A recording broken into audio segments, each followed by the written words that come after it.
Chapter 125. It would be a lie to say that Jingwan wasn't surprised when she heard her grandfather mention Princess Haiyang.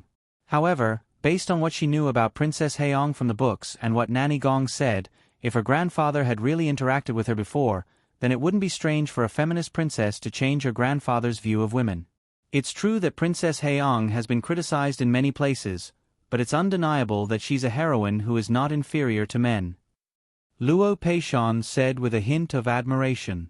It seemed that he regarded her as one of his colleagues in the court and did not have any romantic feelings for her.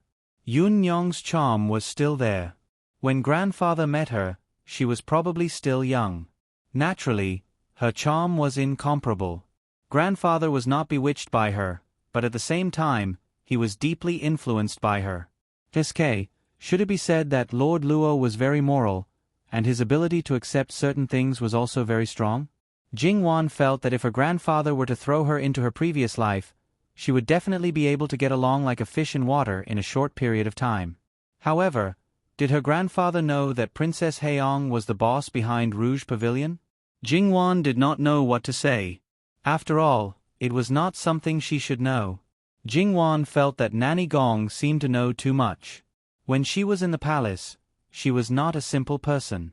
How could such a person be released from the palace? How could she be willing to serve a little girl in a place far away from the capital? How did grandfather meet Princess Haiyang? Princess Haiyang is still alive and is in Qi Yuan. Whether it's a rumor or a history book, it's not the truth. According to Princess Haiyang herself, after she killed the king of the Northern Han Kingdom, she took advantage of the chaos and escaped alone. However, she was seriously injured. As for how she returned to Qi Yuan later, she never told me. Do you know where she is now? I don't know. I haven't seen her since that time. When was that? Jingwan was curious. More than 20 years ago, just before the foreign officials were transferred to the capital. Grandmother, did you see Princess Haiyang at that time? It was reasonable to say that her grandmother should have been familiar with Princess Haiyang on the eve of her marriage. However, Princess Haiyang was still young at that time. When Princess Haiyang was most energetic, her grandmother should have left the capital with her grandfather. Madame Luo seemed to recall something and smiled. I saw her once. She was dressed in men's clothes and looked very capable. However, she didn't hide the fact that she was a woman. She was surrounded by a group of maids and guards. The men were handsome and the women were pretty. They were really good-looking.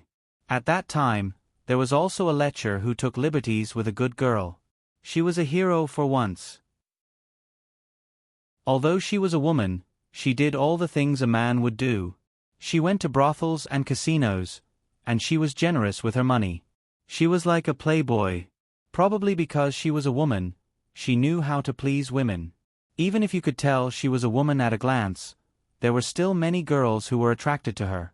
It was said that there was a courtesan who was desperate for her and made a big scene. But your grandfather should be the clearest about this.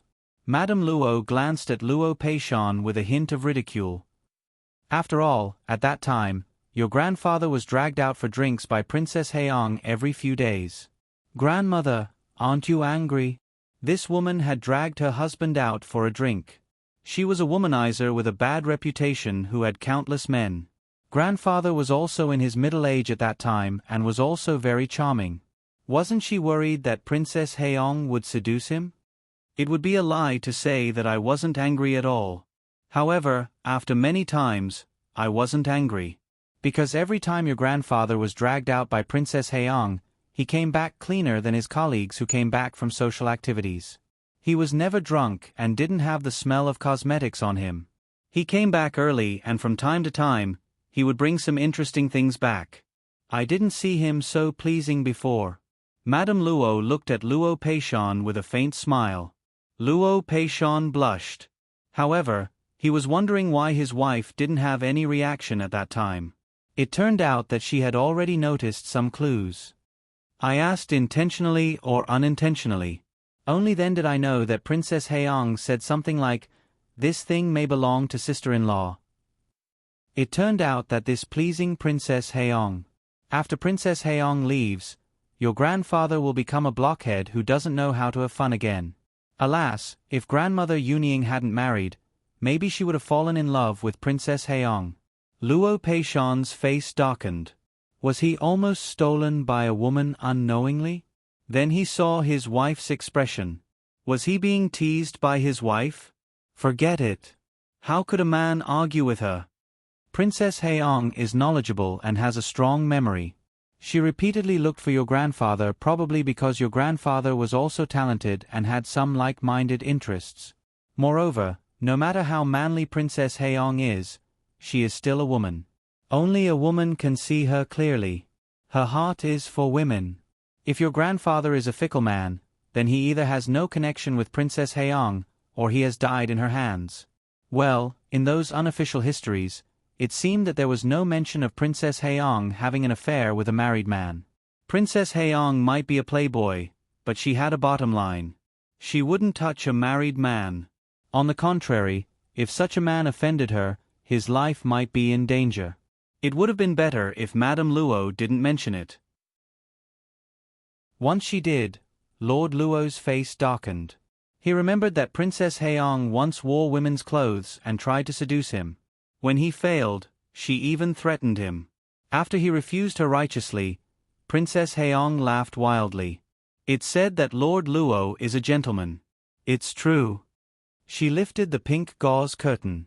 Then, while Lord Luo's face darkened, there was also a bit of fear. This was because there were poisonous snakes crawling out from all sides of the bed. If he was really tempted onto the bed, he would definitely be bitten to death by the poisonous snakes. Princess Haeyong was disliked by countless men, but more men were crazy about her and were willing to be her guests. She was disliked by countless women, but more women were envious of her unrestrained style. Jingwan's eyes moved slightly. Princess Haeyong was indeed enviable, including Jingwan. Of course, they were not envious of her powerful harem, but they were not restrained in such a social environment. But it was enough to be envious. It was the right time, the right place, and the right people that created such a Princess Haeyong. She couldn't be replicated. If other women had thoughts that they shouldn't have, would they want to die, or would they want to die? Luo Peishan coughed softly. I've said so much about what should and shouldn't be said. Third girl, you're a smart child. You should know your grandfather and grandmother's intentions. I understand. I've disappointed your good intentions in the past. I won't do it again in the future. It's good that you understand. Come, little girl, come over and tell me. The situation of the flowers seems to be different from the flowers you wrote. What's going on? Perhaps it was because he knew Jingwan's true thoughts. Luo Peishan cared less about what happened during the day. If you, Prince Kong, really didn't care, I, Luo Peishan, wouldn't have shamelessly approached you. If you annoy me, I'll really go against you. You're not the emperor, so I'm not afraid of you. If there was an accident in the future, he could always find a way to protect his granddaughter. As for his grandson-in-law, he would see the situation when the time came. Madame Luo saw that Luo Peishan's frown disappeared and Wan seemed to be more beautiful, so her heart seemed to be relieved a lot. Seeing the grandfather and grandson together talking, she shook her head with a smile and turned back to the main courtyard. Luo Peishan threw a tantrum at Jingwan and caused a big commotion. However, the other masters didn't send someone to inform them. After hearing the news, most of them didn't intend to get involved. When the people who asked about it hurried over, everything was fine. And the people who would ask about it were probably the people from the second branch. Luo Jinghua and son Yijia walked in front with anxious expressions. Not far behind them were Luo Rongyan and Madame Zhang. Grandmother. Let's go back. It's nothing. Hearing Madame Luo's words, the two of them breathed a sigh of relief. Grandmother, what's going on? Naturally, your younger sister made a mistake and was scolded by your grandfather. Younger sister can also make mistakes? Luo Jinghua was in disbelief. What are you talking about? Everyone makes mistakes. How can your younger sister not make mistakes? Luo Jinghua smiled dryly. Then, what did my younger sister do wrong? Madame Luo glanced at him. At this time, Luo Rongyan and Madame Zhang also arrived. Madame Luo said faintly, "Her mistake is that she's not selfish enough. Her mistake is that she only wants to be good to others and not be good to herself. Her mistake is that she wants to deal with everything by herself. Do you think these mistakes are enough? Should she be scolded?" Madame Luo's words made them fall silent. Each of them had a strange expression. "All right, you can all go back." After speaking, Madame Luo left first. It had to be said that Madame Luo's words had a great impact on them. If these were really Jingwan's mistakes, they might be the source of these mistakes. Because they didn't do enough, Jingwan had to do more. Because they couldn't help her, she had to bear it herself. The most ashamed person was probably Luo Rongyan. As usual, Li Hongyuan received Wan's daily news in the evening. Speaking of which, did Li Hongyuan not notice the problem with Jingwan? No, even if he didn't know everything, he more or less knew. However, he didn't care too much. After they got married, he could always let her get used to him treating her well and let her get used to letting him solve any problems. However, now it seemed that his thoughts weren't very good. He could forcefully suppress his jealousy and let Wan get engaged, then break off the engagement, then get engaged again. Even if Wan was different from others, it would still have a big impact. Logically speaking, according to Lu Chengdi's indulgence towards Li Hongyuan, it wasn't impossible for him to marry Jingwan as a concubine.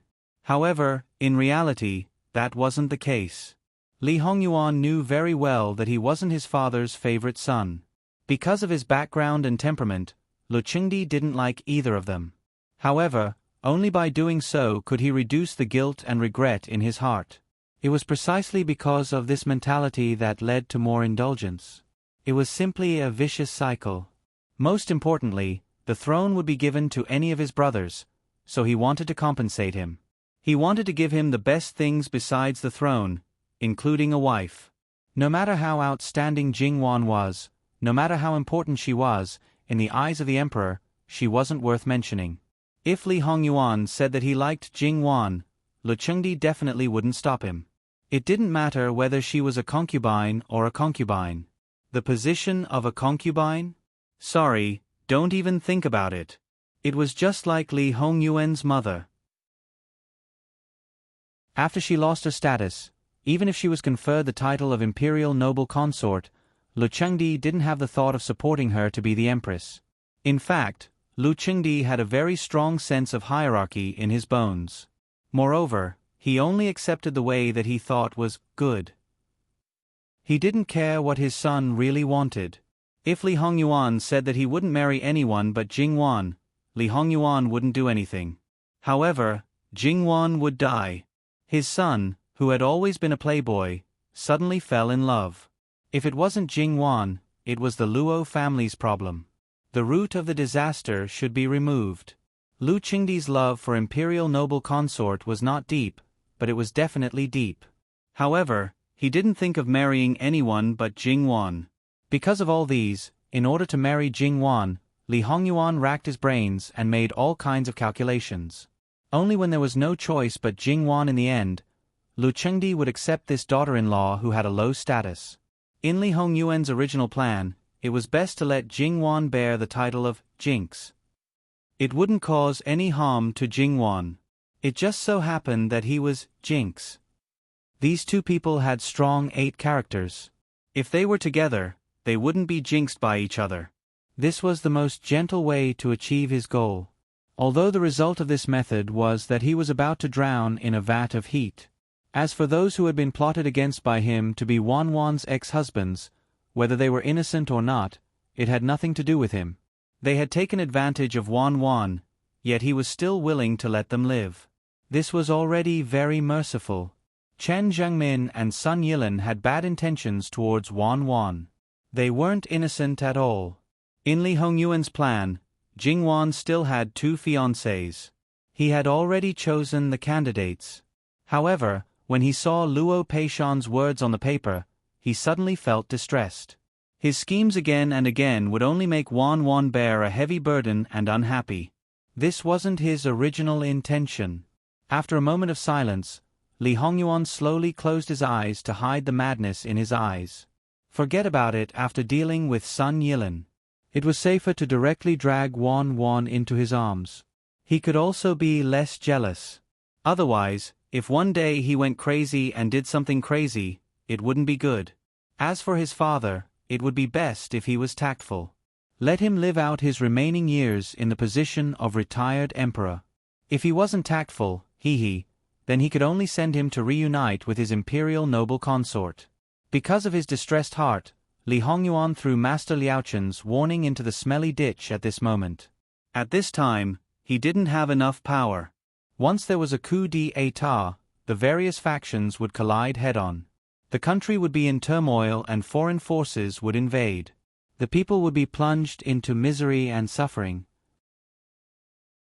This was the same as the consequence of not letting him get what he wanted. The degree of tragedy would be far worse than in his previous life. After a moment, Li Hongyuan continued to read. The Empress. Li Hongyuan couldn't help laughing. In this case, her ambition is really not worth mentioning. In the future, even if I can't let you sit on the throne, I'll let you enjoy the treatment of an empress. This meant that the national treasures level had been upgraded again. Eunuch Mu trembled when he heard his master talking to himself. He wished he could disappear immediately. He knew so many secrets that he shouldn't know. He was in danger of being killed by his master at any time. Therefore, he didn't dare to have the slightest thought of betraying his master. Also, Miss Luo's empress, and what not were not ordinary scarce people. After he finished reading, Li Hongyuan pondered for a moment. Ask Luo Peishan if he's going to sleep in the back courtyard or the front study tonight. This prince wants to meet him. Since he had already made the decision to turn the most gentle plan into the most bloody method, then instead of letting Luo Peishan do those useless things, it was better to directly take him under his command. It was enough to focus on controlling the Ministry of Personnel and save the scheming with Li Hongming and Li Hongyi. None of the people around Li Hongyuan were stupid. As soon as he said this, they knew that he was going to make a big move. Perhaps because he didn't do proper work after he went to the Yamen, Luo Peishan went to the front study after dinner. It was already late at night, but he didn't go to bed. At this moment, he was looking at the relationships between the various positions in the Ministry of Personnel. It had to be said that it was really complicated. Luo Peishan wasn't shocked by this. Firstly, the Ministry of Personnel was too important. Everyone wanted to have a foot in it. Secondly, Luo Peishan had long been ambitious to be the minister of the Ministry of Personnel. He had long been secretly exploring the situation in the Ministry of Personnel. Under the candlelight, Luo Peishan gently tapped on the table, thinking about where to start to quickly take control of the Ministry of Personnel. The others were actually fine. The most troublesome thing was that Prince Rue had a temporary position in the Ministry of Personnel. Although he didn't have a specific position, he had a lot of power. He was still a prince. Whatever he wanted to do, he couldn't avoid it. It's late at night. Luo Darren still hasn't rested. You're working so hard. It's really my Qi Yuan's blessing. The sudden voice startled Luo Peishan. Fortunately, he didn't have any heart disease. Otherwise, his illness would have flared up. Looking at Li Hongyuan, who swaggered in from the darkness, Luo Peishan subconsciously clenched his fists. At this time, Prince Jin was something he had never seen before. Compared to Lu Chang Emperor, he didn't know how much more powerful the Emperor's aura was. If it wasn't for that face and that voice, Luo Peishan would have thought that this was the resurrection of an emperor like Emperor Taizu. His heart couldn't stop beating faster. He thought that the current imperial court was a fierce struggle between dragons and tigers. With the addition of the Gong Prince, it could barely be considered a tripartite balance.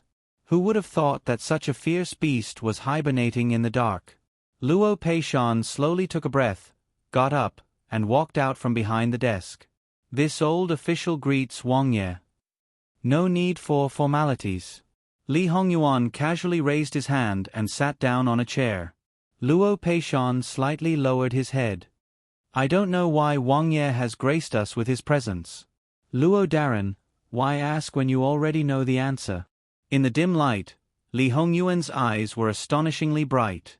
https://www.beacon.com/11/11807/6653049. HTML chapter error. Click here to report. Registration is free. We will deal with it as soon as possible. After reporting, please wait patiently and refresh the page. Please remember the domain name of this book: www.beacon.com. Beacon.com Mobile Edition. Chapter 126. Li Hongyuan lightly hooked his lips. His style was boundless, yet his imposing manner was overbearing. Facing him like this, who would dare to say that he only had a bag of skin and nothing else?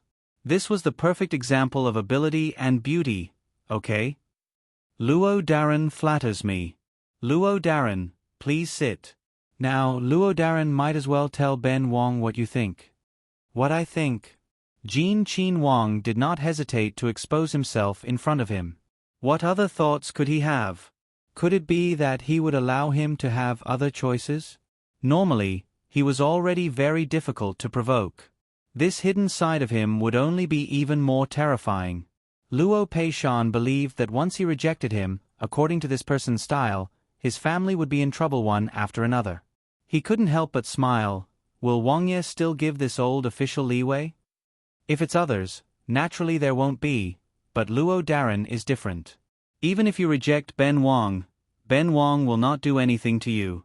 You can even choose to pledge your loyalty to others.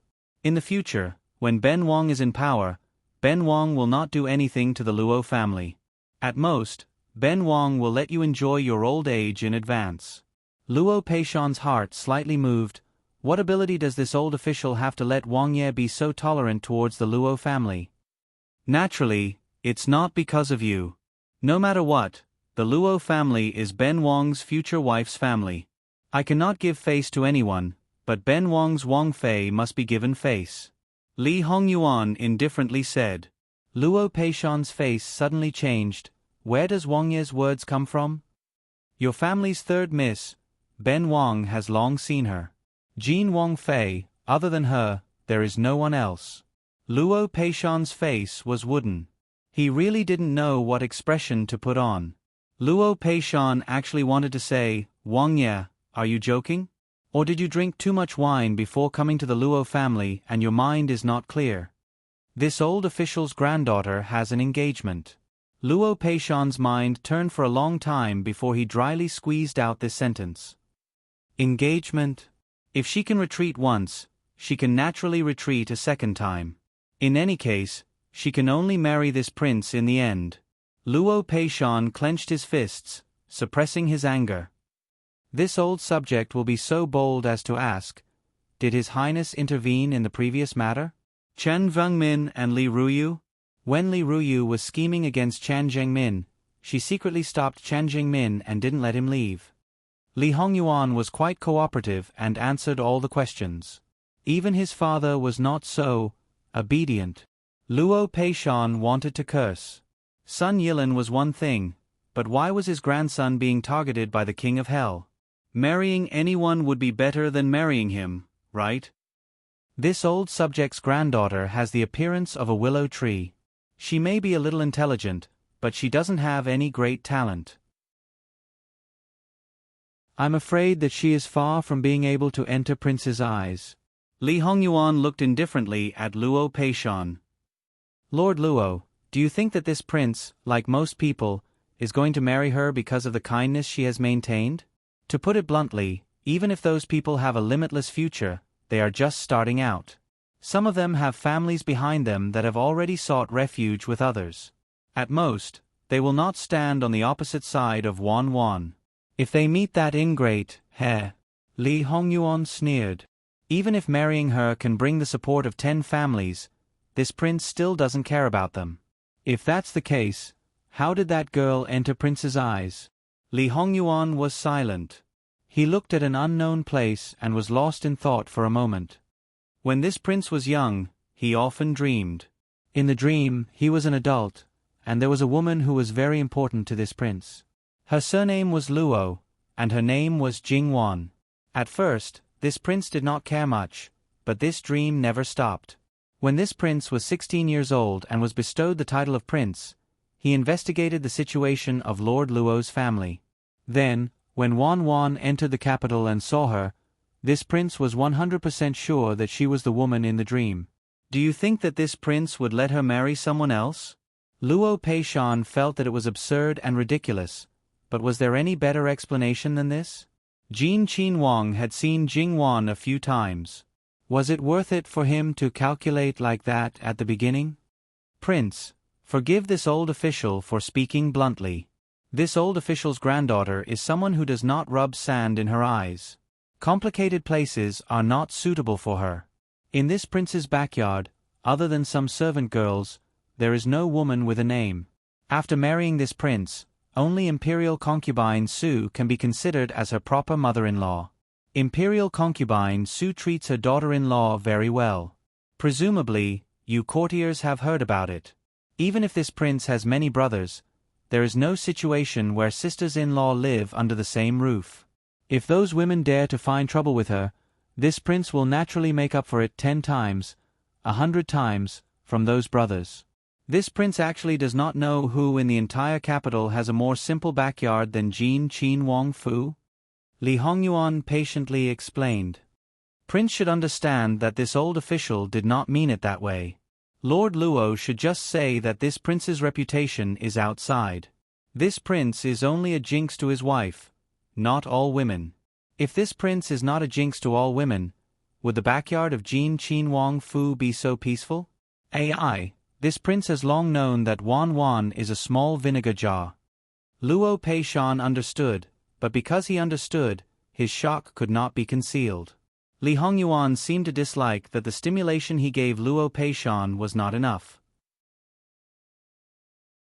He looked at him with a faint expression. Until now, this prince has not hugged a woman. Lord Luo, you say, is it easy for this prince? Luo Peishan was immediately stupefied. Was he hallucinating, or was he hallucinating, or was he hallucinating? What happened to the fickle man who had seen countless women? Suddenly turned into a 22-year-old who had not touched a woman and was so pure? Ben Wang painstakingly calculated so much. Isn't it just to marry your precious granddaughter back to warm the bed? Luo Peishan's throat seemed to be stuck, unable to speak for a long time.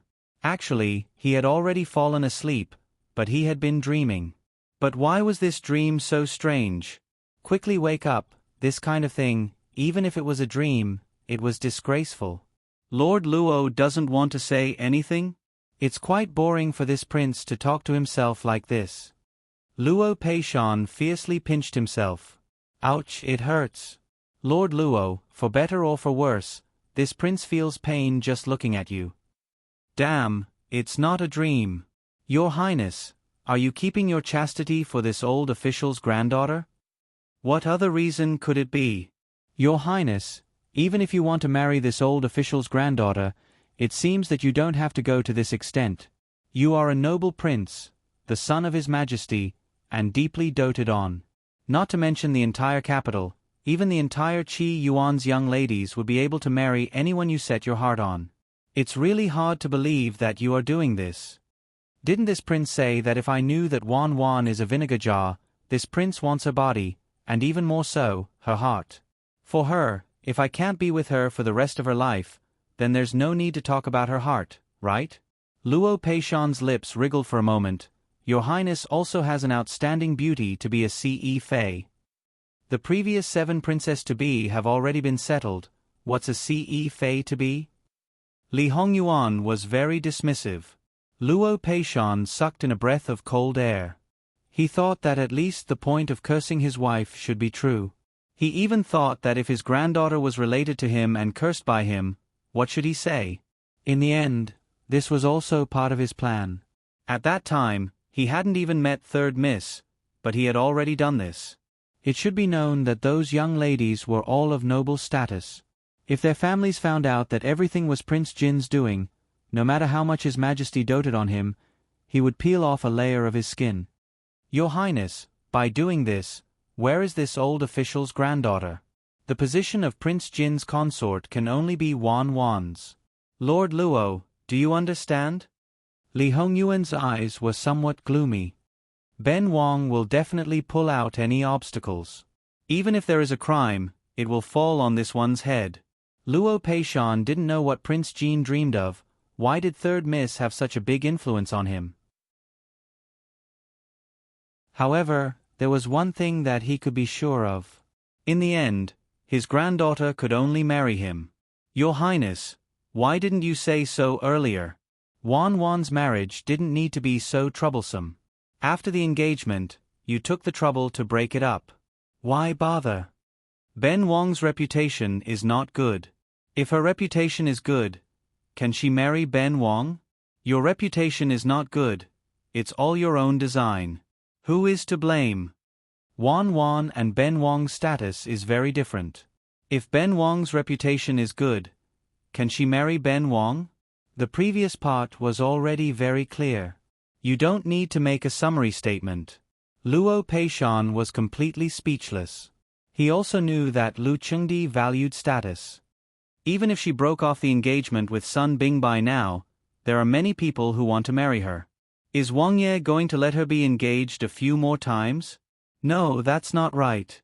If Wang Ye really had such a plan, he wouldn't appear here. Coming to win him over to do things for him, it was just in passing. There are too many people spying on us. So you're jealous? Or are you worried about complications? Wang Ye, it's not to the point where you have no other choice. Why do you want the emperor to agree to you marrying this old official's granddaughter? Ben Wang sits on the throne. Naturally, I don't need to care about whether he agrees or not. His mother, in order to marry his granddaughter, Prince Jin didn't hesitate to rebel? Wan Wan was actually an enchantress who brought disaster to the country, right? For Wang Ye to do this, aren't you worried that the emperor will be sad? This old official thinks that the emperor knows about your private actions. Perhaps, he is even secretly helping you. Are you his designated heir to the throne? Li Hongyuan seemed to have heard the funniest joke. He laughed for a long time. His voice was low, but there wasn't the slightest bit of joy. Instead, it was sinister and terrifying. If he knew, he would probably eliminate Ben Wang at all costs. Impossible, Luo Peishan subconsciously retorted. The emperor's love for Prince Jin wasn't fake. Why else would it be called unpredictable? In a flash, there was a smile that was particularly bewitching. Luo Darren, let me tell you a secret. This secret, other than Ben Wang, only Fu Huang and Gui Fei Su know. Do you want to hear it? Luo Peishan only felt a chill run down his back. This level of secret, knowing it would be harmful. Presumably, this is Wang Ye's family matter. This old official doesn't need to know. He already knew too much tonight. So much that he was completely in the palm of this future grandson-in-law's hand. However, no matter what, he was willing to do it. However, the one he was facing was Li Hongyuan. Whether he said it or not, it was Li Hongyuan's. He had no choice but to listen. As for this prince, I am a true devil. Luo Peishan abruptly raised his head to look at Li Hongyuan. How was that possible? The so-called devil was someone born on the 15th of the 7th month. But for Prince Jin's birthday, although he didn't know which day it was, it definitely wasn't in the 7th month. And the other situation was a child born from a dead person. He heard that Prince Jin's birth mother seemed to have died from postpartum hemorrhage. Then, where did the devil come from? Li Hongyuan was full of smiles. Ben Wang was personally cut out by Fu Huang from Mu Fei's belly, who had already stopped breathing. Luo Peishan only felt that Li Hongyuan's smile was even more terrifying than his usual sinister and ruthless expression. Devils were seen as inauspicious. If that was the case, it was already good that Lu Chengdi was able to keep his life. The throne, even if Lu Chengdi only had one son, Li Hongyuan, he would rather adopt a successor than pass it on to him. Secretly helping him cultivate power, sure enough, it was the biggest joke. Because he felt guilty towards his most beloved woman, when that woman cried out for a child on her deathbed, he cut out the devil's child. Because he wanted compensation, as the devil's son, as long as it didn't cross his bottom line, he could ask for anything. Luo Daran, do you know how his most beloved woman died? Facing Li Hongyuan's calm and unruffled attitude, Luo Peishan only wanted to plug his ears or find a place to completely hide. It would be best if he couldn't hear anyone's voice. Li Hongyuan laughed sinisterly and viciously. She was strangled to death by his own hands. He ruthlessly choked that slender and fragile neck, as if he was facing an enemy with a deep blood feud. Even people could hear the sound of bones dislocating. Luo Peishan's mouth twitched somewhat stiffly.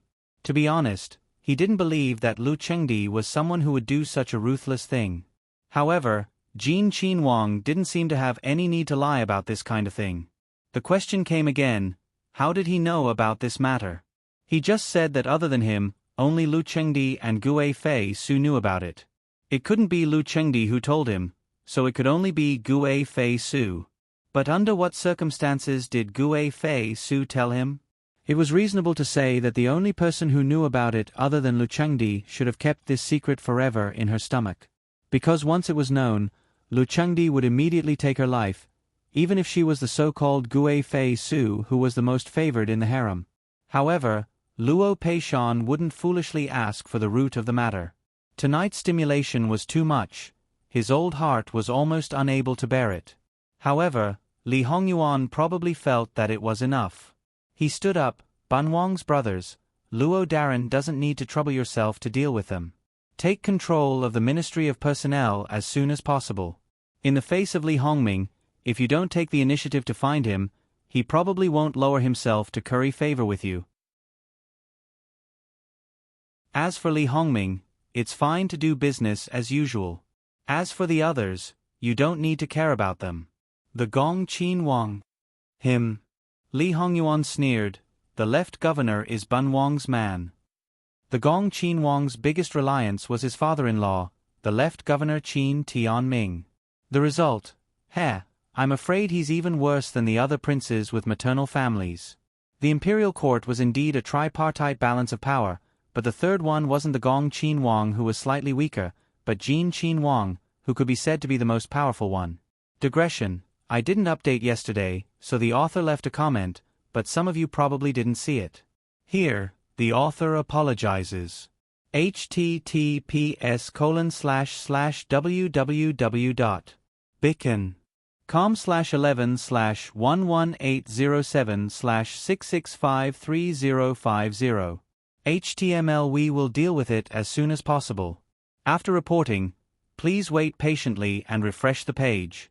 Please remember the domain name of this book. www.bicken.com.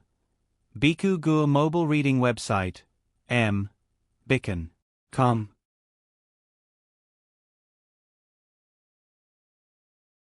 Chapter 127.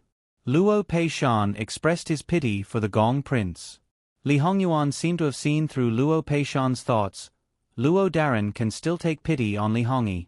After all, in his eyes, Qin Tianming is loyal to him.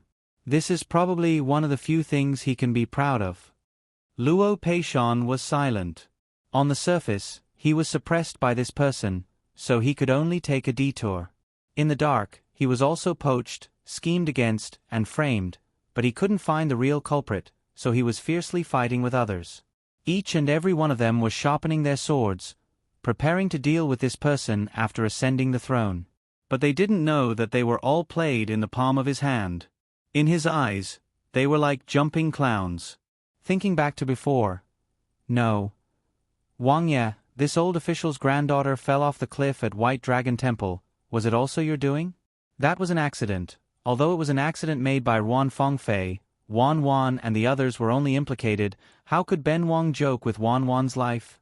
The assassination was indeed prepared, but it happened to be Wan Wan's accident, so it was brought forward. Luo Peishan choked on a mouthful of old blood. You really can use everything to scheme against me. What unexpected saving grace! It was clearly a trick put on by this living king of hell, deliberately letting the third girl spend a night alone with him. If he really had his eyes on Wan Wan, according to this person's bad conduct, nothing happened. Luo Peishan wouldn't believe it even if he died. At most, it will be a kiss and a hug. Before the wedding, Ben Wang won't let Wan Wan lose her virginity. Then I really have to thank Wang Ye. Luo Peishan said through gritted teeth. We're family, you're welcome. Li Hongyuan said shamelessly. Who the F***ck is your family? I can't afford it. Luo Peishan finally understood Lu Chengdi's mood when he was enraged by this king of hell. He really wanted to beat him up. Taking advantage of his good granddaughter, he still dared to say such shameless words? His skin was even thicker than those old foxes who had been in the government for decades. Farewell, Your Highness. It's getting dark, so Your Highness, please be careful of your steps. If one walked too much at night, one might bump into ghosts. Li Hongyuan nodded. Can I take it that Lord Luo is showing concern for his future grandson-in-law? Luo Peishan responded with 2 sneers. Fortunately, Li Hongyuan didn't know that he had sent people to Qi and Prefecture's Luo family several years ago.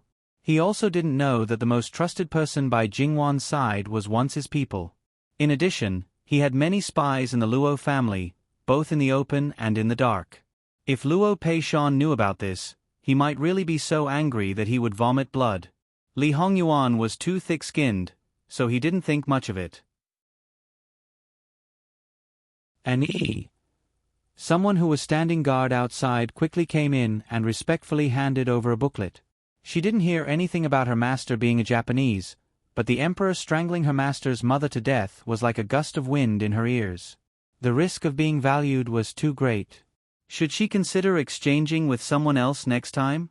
Li Hongyuan took it and casually handed it to Luo Peishan. Lord Luo, take a look. It'll be helpful for you to control the Ministry of Personnel. Although Luo Peishan was furious, he didn't refuse this kindness. Lord Luo only needs to manage the Ministry of Personnel's affairs. You don't need to do anything else, including Jingwan's marriage. When the time comes, just let nature take its course and cancel it. Luo Peishan watched as Li Hongyuan quickly disappeared into the night. He couldn't help but think of 2 people, Chan Zhengmin and Sun Yilin. In the past, he was still picking on them for snatching away his good grandson. But now, he was full of sympathy for them. It was said that people were shrewd with age. How could he not see that they had fallen in love with his good grandson? Originally, to be able to get engaged with a girl he liked was already considered to have fulfilled his wish. He only needed to wait for 1 or 2 years to complete the last step. But just as he was feeling proud of his success, a bolt from the blue came. Think of Chan Zhengmin, the Grand Scholar and the Third Scholar. In the end, he wasn't happy at all. If he didn't get over it, his future might even be delayed. In a situation where he didn't know the truth, he only thought that his luck was bad. But after knowing the truth, his luck was indeed very bad. Being regarded as a thorn in the flesh by the King of Hell wasn't just bad luck from 8 lifetimes. There was also Sun Yilin. Originally, there was no hope. But now, he had regained what he lost. Unfortunately, he didn't know that this was just an illusion. His happy marriage was actually a paving stone for someone else's fate. Right now, he might still be happy, but who knows when his joy would turn to sorrow. Luo Peishan now felt particularly sorry for them. In fact, they were all good children. It was just that their hearts fell in love with someone they shouldn't have. If they didn't fall in love with third girl, perhaps they wouldn't. No, this admiration hurt the heart. If it wasn't admiration, they might not be able to escape unscathed. My family's girl is so good, why don't you put it in your heart? Luo Peishan believed that he had this kind of mentality. Standing from the perspective of the King of Hell who never acted according to common sense, he might think that the person that Ben Wang could fancy, you guys actually didn't fancy? This final outcome might not be any better than not admiring. Perhaps it was even more miserable. In short, as long as it was a paving stone chosen by the King of Hell, then it was an unlucky person. In Luo Peishan's opinion, Jin Qinhuang should have prepared at least 2 more people. And according to the standards of the previous 2, he was afraid that they were all first-class young talents. It should be said that Jin Qin really had deep feelings for his own good grandson. The people he chose were all the objects of admiration of countless women in the boudoir. This stepping stone had to be chosen to be the most outstanding, really, he couldn't help but be convinced. Although, in fact, Jingwan's 2 marriages, the men were chosen by themselves. But, if a certain person wasn't satisfied, then he was afraid that before the engagement, it would be ruined. Sigh. Luo Peishan collected his drifting thoughts and returned to the desk before slowly opening the booklet. On it were some matters of the Ministry of Personnel. The more Luo Peishan read, the more alarmed he became. In this Ministry of Personnel, at least half of the people were loyal to Jin Qin. From top to bottom, there were people in charge of all aspects. It could be said that although Jin Qin wasn't in the Ministry of Personnel, but the situation in the Ministry of Personnel, no one could be clearer than him. Thus, even if they were loyal to the same master, they might not know each other's secret identities. At this moment, Luo Peishan felt pity for Prince Rue. He had been in the Ministry of Personnel for nearly a year and had spent countless efforts. The result was that it didn't reach his expectations. More than half of the people he roped in were Jin Qin people. How was this assistance? It was clearly destructive. He would never be able to obtain the most real thing. Everything he knew was 90% true and 1 false. False things weren't usually obvious, but at crucial times, any bit of wrong information could cause failure. If the Ministry of Personnel was like this, then what about other places? Luo Peishan didn't believe that he hadn't interfered. However, Luo Peishan was becoming more and more fearful of Li Hongyuan's methods. Without any advantage, without anyone's support, he was able to reach this point alone. This was too frightening. To make an enemy out of this person, even if one had heaven-defying luck, they might not necessarily be able to compete with him. Moreover, for him to be able to reach this point, his luck certainly wasn't bad. He took advantage of the right time and place, and forcefully reversed the harmony of people. It could be said that he was invincible. Prince Rue, who he thought was pretty good before, was instantly reduced to dregs by Jin Qin. He was afraid that even if they joined forces, they still wouldn't be able to compete with him. If he had Lu Cheng Emperor's support, perhaps he would already be the rightful crown prince. What a pity, the devil. It was just that. Misfortune may be a blessing in disguise. If Jin Qin's birth mother was still alive, he would be the true son of heaven, pampered by his parents, flattered by all kinds of people around him. Then, perhaps he would be far from his current achievements. Luo Peishan silently burned the booklet. His own good grandson, would she really marry such a man in the future? And would such a man really guard a woman for a lifetime? It was said that the best was what couldn't be obtained. Wan wasn't married to him now, so he schemed, so he could guard her. But in the future, after he got what he wanted, perhaps that love from the dream would fade little by little. He would become like the other emperors, with a harem of 3,000 beauties? Luo Peishan softly sighed. Facing this one, he could only do whatever he said, there was no room for resistance. However, Jin Qin, this person, was forbearing and flamboyant. This kind of person often kept his word. Whatever he said, he could basically do. Perhaps that good grandson of his really had this kind of luck? Luo Peishan thought through this and gradually put down his worries. Besides, it was already set in stone, there was no use for him to worry now. As for the taboo of the devil, Luo Peishan didn't care at all. Seeing that the booklet had completely turned to ashes, his manservant hurriedly came in and knelt down with a plop. "It's been so long, where have you been?" Luo Peishan asked without batting an eyelid. Lei oi, this one accidentally fell asleep, this one deserves to die, this one. Alright, get up. It's getting late, go prepare and rest. Yes. Most likely, he didn't fall asleep, but was drugged. The next day, because there was no morning court, Luo Peishan directly went to the Ministry of Personnel Yamen. Along the way, many people saw that he was calm and composed, without the slightest bit of melancholy. Was it really so, or was it a forced act? In fact, they could more or less see it. Thus, Many people looked at each other in dismay. What was going on? Yesterday, after the morning court, they could clearly feel that when he saw Li Hongming, the other party smiled at him. Luo Peishan smiled even more sincerely. When Li Hongming asked him to take care of him, Luo Peishan's witty words were even more slippery. Li Hongming's face was still smiling, but in his heart, he wasn't so happy. What was going on? Could it be that without him knowing, Li Hongyi's side made a move? Not only did they resolve the misunderstanding, but their relationship also quickly became harmonious in a short period of time? https://www.bicken.com/11/11807/6653052 HTML chapter error. Click here to report. No registration required. We will deal with it as soon as possible. After reporting, please wait patiently and refresh the page. Please remember the domain name of this book: www.bicken.com. Bicken.com Mobile Edition Reading Website Bicken.com.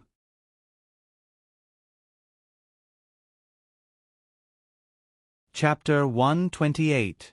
Could Luo Peishan's control of the Ministry of Personnel be hindered or even stopped by multiple obstacles? Not to mention Luo Peishan's own abilities, just the fact that he had such a prospective grandson-in-law was like a cheat code. He already had a good grasp of the entire situation in the Ministry of Personnel Affairs. Did you think that he wouldn't know anything just because his subordinates refused to answer him when he asked about something? It didn't matter if they didn't tell him. Luo Peishan was happy and didn't express anything.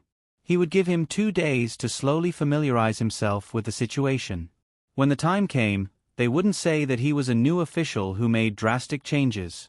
It would be too painful for them to burn their own heads. However, there were a few people who felt that the way their superior looked at them was strange, as if there was a hidden meaning in his gaze. There were those who were upright and plain-spoken and were very calm. However, there were also those who had ulterior motives. They couldn't help but wonder if their secret had been discovered. In short, it was very annoying. Luo Peishan didn't think much of it. It was just that these people were all very good at acting. They were showing off their skills for their respective masters, but in reality, thinking back, sometimes they were just trying to trick their masters. This was a good way to gain enmity. As expected, none of the officials were simple. There was another person who wasn't very comfortable. That was Luo Peishan's eldest son-in-law, Yuan Qiaoqiao's father. Originally, if his father-in-law was his superior, he would be doing better. However, he was on Prince Rui's side. He had once wanted to pull his father-in-law to Prince Rui's side, but he didn't succeed. In order to avoid arousing suspicion, he rarely visited the Luo family. Previously, his mother-in-law wasn't around and his wife rarely returned home. But now, his situation had become awkward. The most obvious point was that Prince Rui had distanced himself from him after the former minister of the Ministry of Personnel resigned. Luo Peishan spent half a day in the Ministry of Personnel Yamen, and he was very relaxed and happy. Luo Peishan's attitude was even more unfathomable. After a day, he should have felt the rejection of the entire Ministry of Personnel Yamen. He didn't panic at all. Was he really so calm? Or did he give up because he knew that he was in an awkward position? Prince Kong, who had been reprimanded by the Empress, reluctantly put down his dignity and came to Luo Peishan. Unfortunately, he was not sincere. He only said a few perfunctory words, but Luo Peishan also gave him a perfunctory answer. Prince Kong was furious. In his opinion, Luo Peishan was disloyal to him first. Now that he was willing to use him, he was giving him a lot of face. He should be showing his loyalty to him in fear and trepidation. In the end, Imperial Mother said that Lord Luo is a person who values relationships and family. Now it seems that it is not entirely true. Lord Luo is the same as most people. No, that's not right. He is far inferior to them. At least they will think about whether their daughters will have a good life in their in-laws' house. Luo Peishan smiled, but there was a bone-chilling coldness in his eyes. According to your highness, this old official's granddaughter hasn't entered the gate of Ding General Manor yet, but you are already planning to make her unhappy, just like your aunt? It is said that nephews resemble their uncles. In your opinion, is this nephews resemble their aunts? These words were vicious. To put it lightly, Prince Kang's behavior was like that of a woman. To put it more seriously, he suspected Prince Kang's biological mother, or even that he was the son of the empress who had stolen the dragon and was not Emperor Lu Chengdi's son. Luo Peishan. Prince Kong directly waved his fist at Luo Peishan. Fortunately, the person next to him reacted quickly and stopped him. Otherwise, this punch would have hit Luo Peishan. He was already so old. Who knew what kind of punishment he would suffer? It was possible that he would never be able to get up again. Luo Peishan's face became completely cold, and Prince Kang's face was even more livid. Lord Luo, as expected of Lord Luo, Prince Kong flicked his sleeves and left. This time, he probably wouldn't put down his face to ask for peace anymore. And the words, nephews resemble their aunts, quickly spread. It must be said that this Lord Luo was really not an ordinary kind of daring. However, even more people felt that Lord Luo was speaking the truth. Even if you are a Wang Ye, if you want to rope someone in, it's fine if you don't have a bit of sincerity. But the other person's granddaughter hasn't married yet and you're already threatening him. Isn't that the same as your aunts? This kind of words, unless someone deliberately said it, otherwise it wouldn't reach Emperor Lu Chengdi's ears. But it was different for other people. After Li Hongyuan, who was holed up in Jin Qin Wang Fu, heard this, he declined to comment on Luo Peishan's words. Regardless of whether he had one layer of meaning or two layers of meaning, when it involved Wan, how could he let Li Hongyi off so easily? Therefore, it could be said that Prince Kong would encounter another unknown misfortune.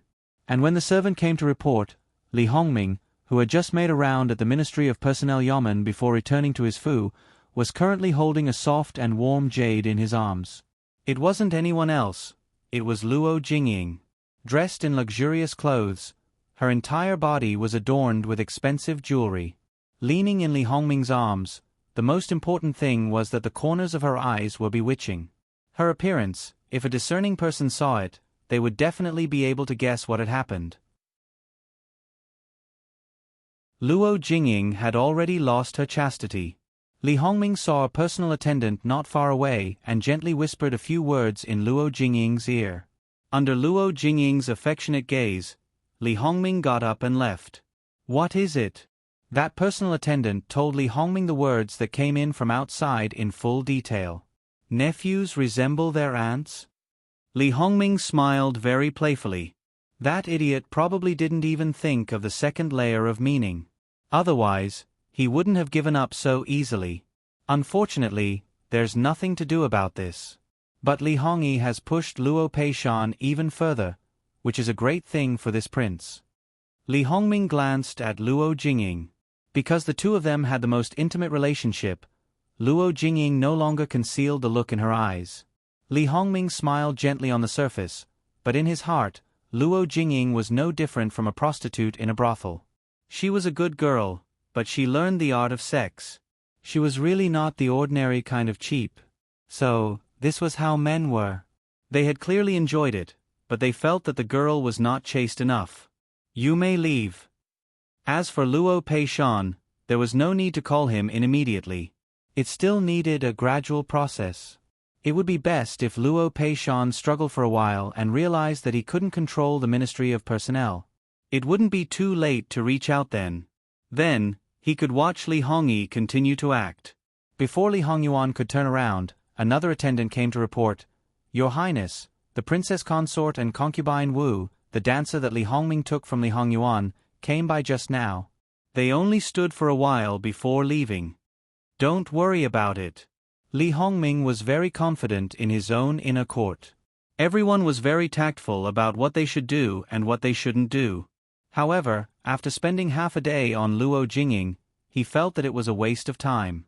Li Hongming walked to Luo Jingying's side and sat down. Luo Jingying naturally snuggled into his arms.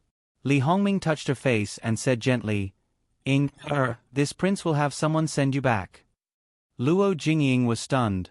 But I don't want to leave. I can't bear to part with your highness.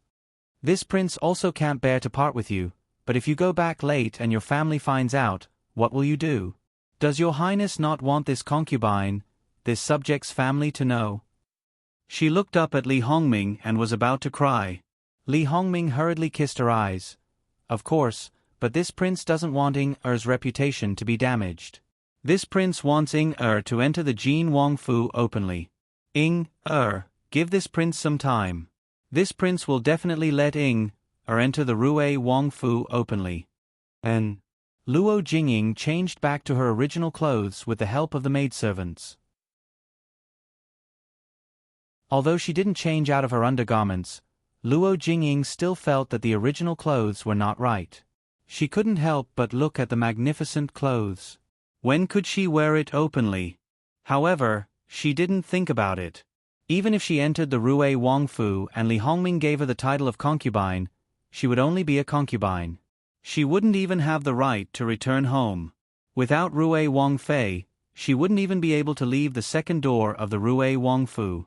How could she wear it out to show off? Before entering the Rue Wang Fu, she wouldn't have the guts to wear it even if Li Hongming gave her a lot of good cloth.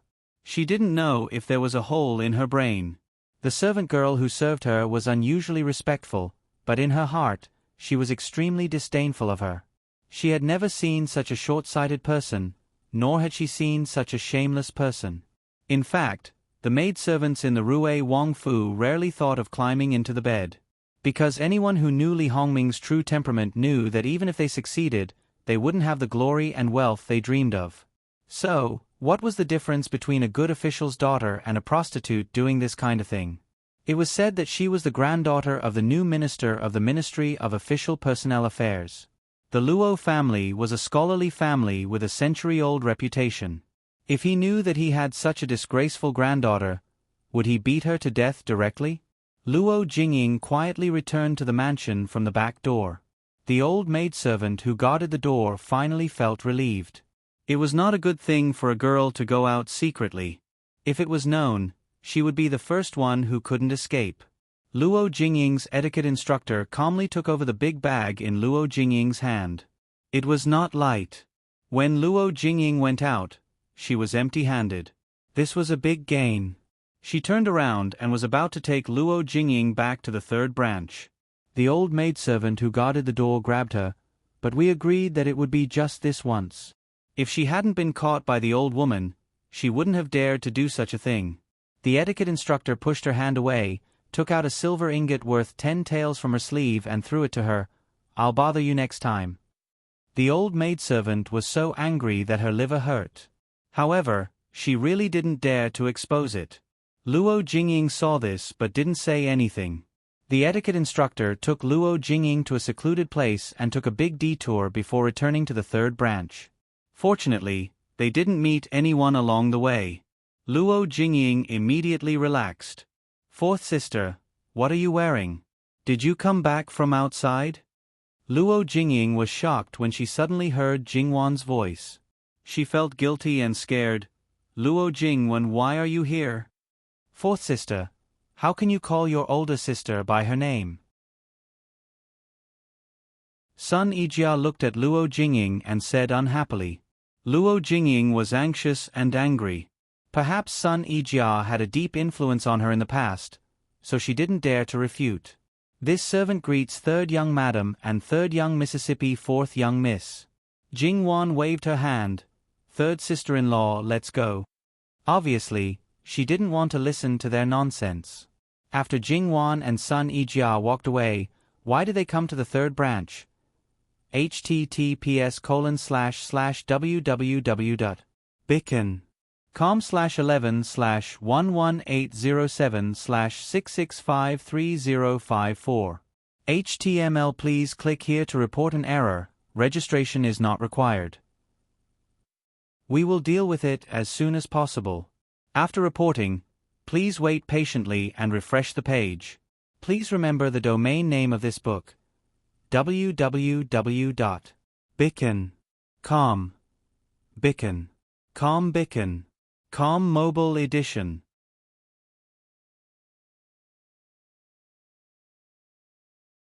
Chapter 129. You're getting married tomorrow? Luo Jingying was startled. She had completely forgotten about this. However, Luo Jingying felt that she couldn't be blamed for this. It was because the residence was too quiet. If it was as lively as her third brother's wedding, even the dead would know about it. She couldn't help but sneer. She's just a bastard born of a concubine. Naturally, she's not worthy of our attention. Miss, you should go back and change your clothes first.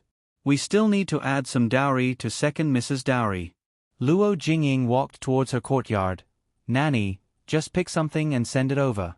She doesn't have the face to make this miss go personally. Her good mood was half ruined because she saw someone she hated.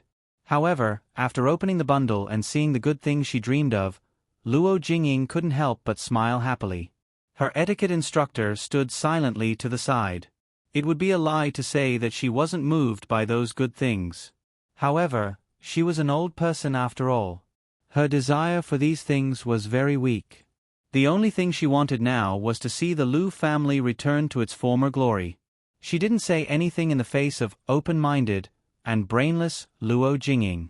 In any case, it seemed that her body was already ruined. Even if third miss suspected that she had gone out and informed old madam, the matter was already settled. As long as she was still valuable to Prince Rue wouldn't sit idly by. On the other side, Jing Wan and son Yijia were walking hand in hand. Little sister Wan, fourth sister doesn't seem to be right. Son Yijia frowned slightly and was somewhat worried. Of course, she wasn't worried about Luo Jingying herself. As the saying goes, if one person prospers, the whole family prospers, and if one person suffers, the whole family suffers. If something happened to Luo Jingying, the one who would be implicated would be the young lady of the Luo family, and even the entire Luo family. As for Luo Jingying, there was nothing worth paying attention to. Not to mention, son Yijia had seen plenty of people like her. As for the grudge between her and Wan Jingying, she already understood most of it. To be honest, the origin of the conflict was simply inexplicable and unreasonable. Jing Wan, on the other hand, didn't care that much. Son Yijia might not know what Luo Jingying did, but she had a pretty good guess. Perhaps she hadn't personally experienced it, but in her opinion, it was simply vulgar for a lady of the boudoir to sneak out wearing a maid's clothes. There was a 99% chance that she was meeting her lover. He had no idea who the other party was. Just tell grandmother. We don't need to care about this kind of thing. Third Miss Luo was very relaxed now. Although, after careful consideration, it should be possible to roughly guess Luo Jingying's date. There were only a few people who could catch the eye of the arrogant Luo Jingying and dare to reach out to her. You're right. We don't need to care about it. Son Yijia smiled. Today, Wan Jingying seemed to have changed a little. She seemed to be more casual. She couldn't help but think of what old madam said when she rushed to the flower garden yesterday. This small change should be a good thing. Jing Wan didn't even tell old Madame Luo personally. She just casually sent a maid. After that, she didn't hear anything else.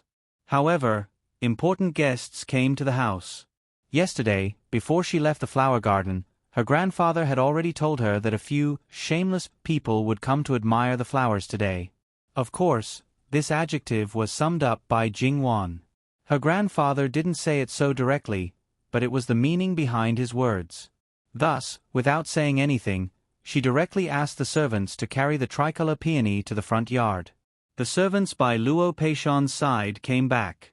This was almost within Jing Wan's expectations. According to the degree of those people's infatuation, as long as it was a rare and famous item, they would probably be fascinated by it and say hundreds and thousands of words of praise.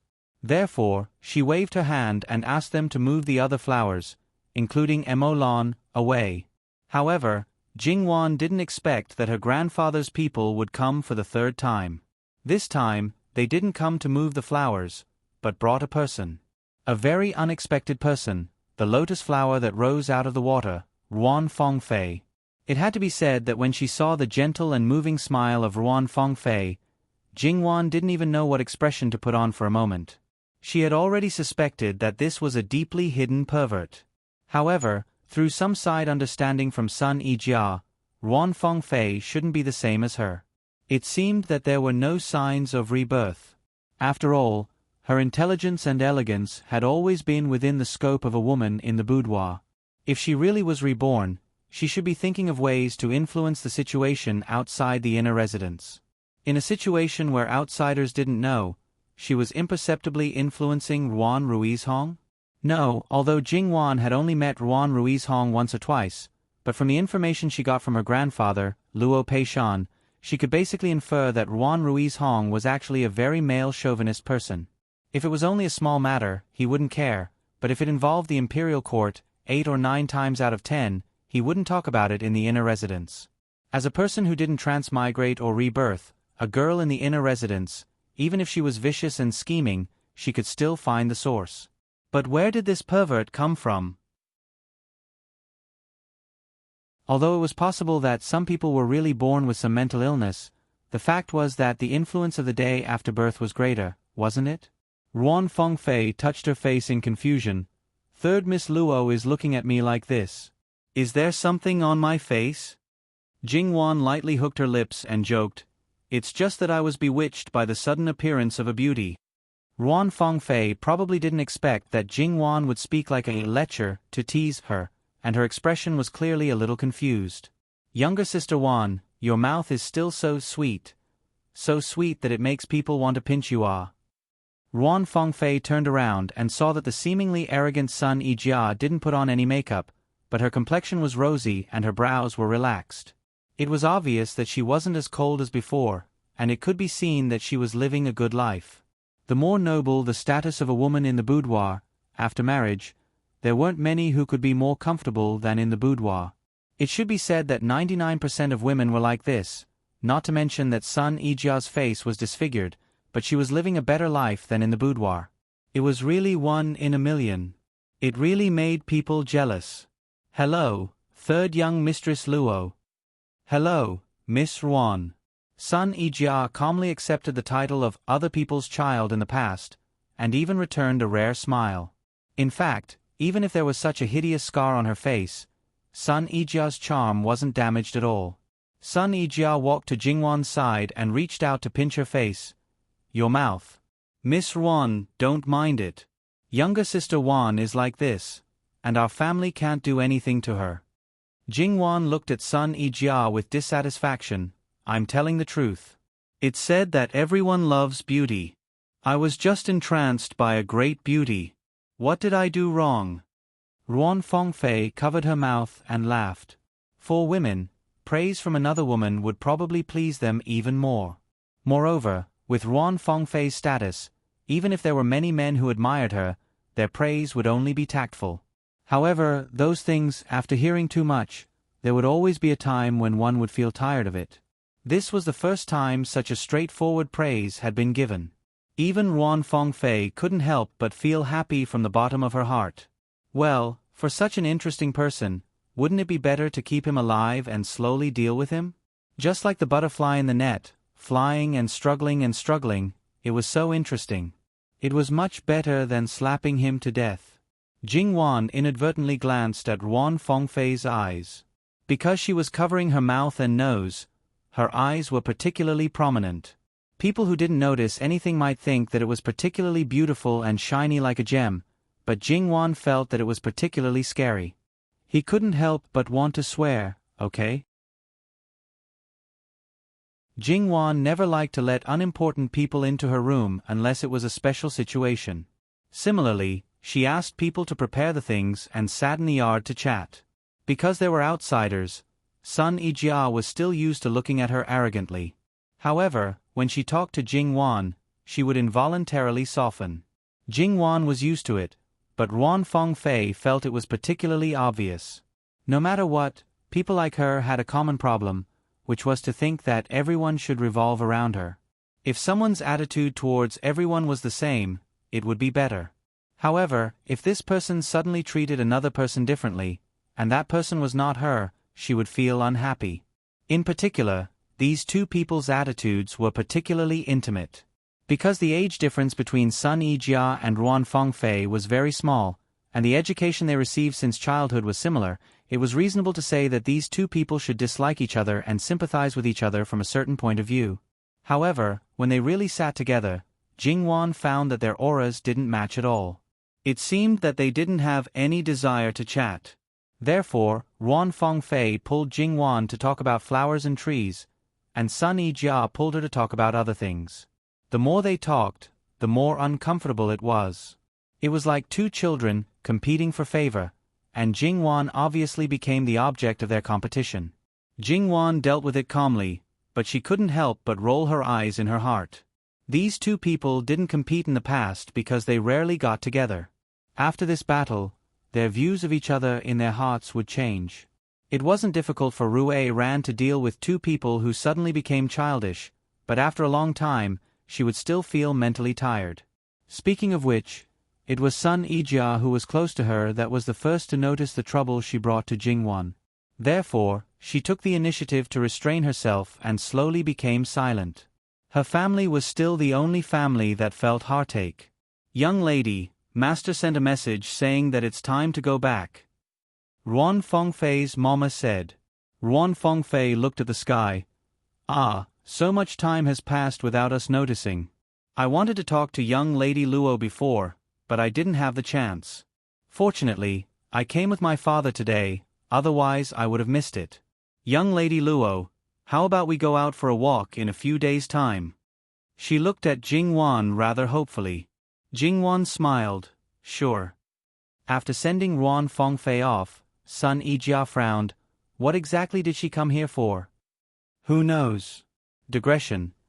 https://www.yanguiwaiwo.com/11/11807/6653056. HTML. We will deal with it as soon as possible. After reporting, please wait patiently and refresh the page. Please remember the domain name of this book: www.yanguiwaiwo.com. Biku Gu mobile version reading website, yanguiwaiwo.com.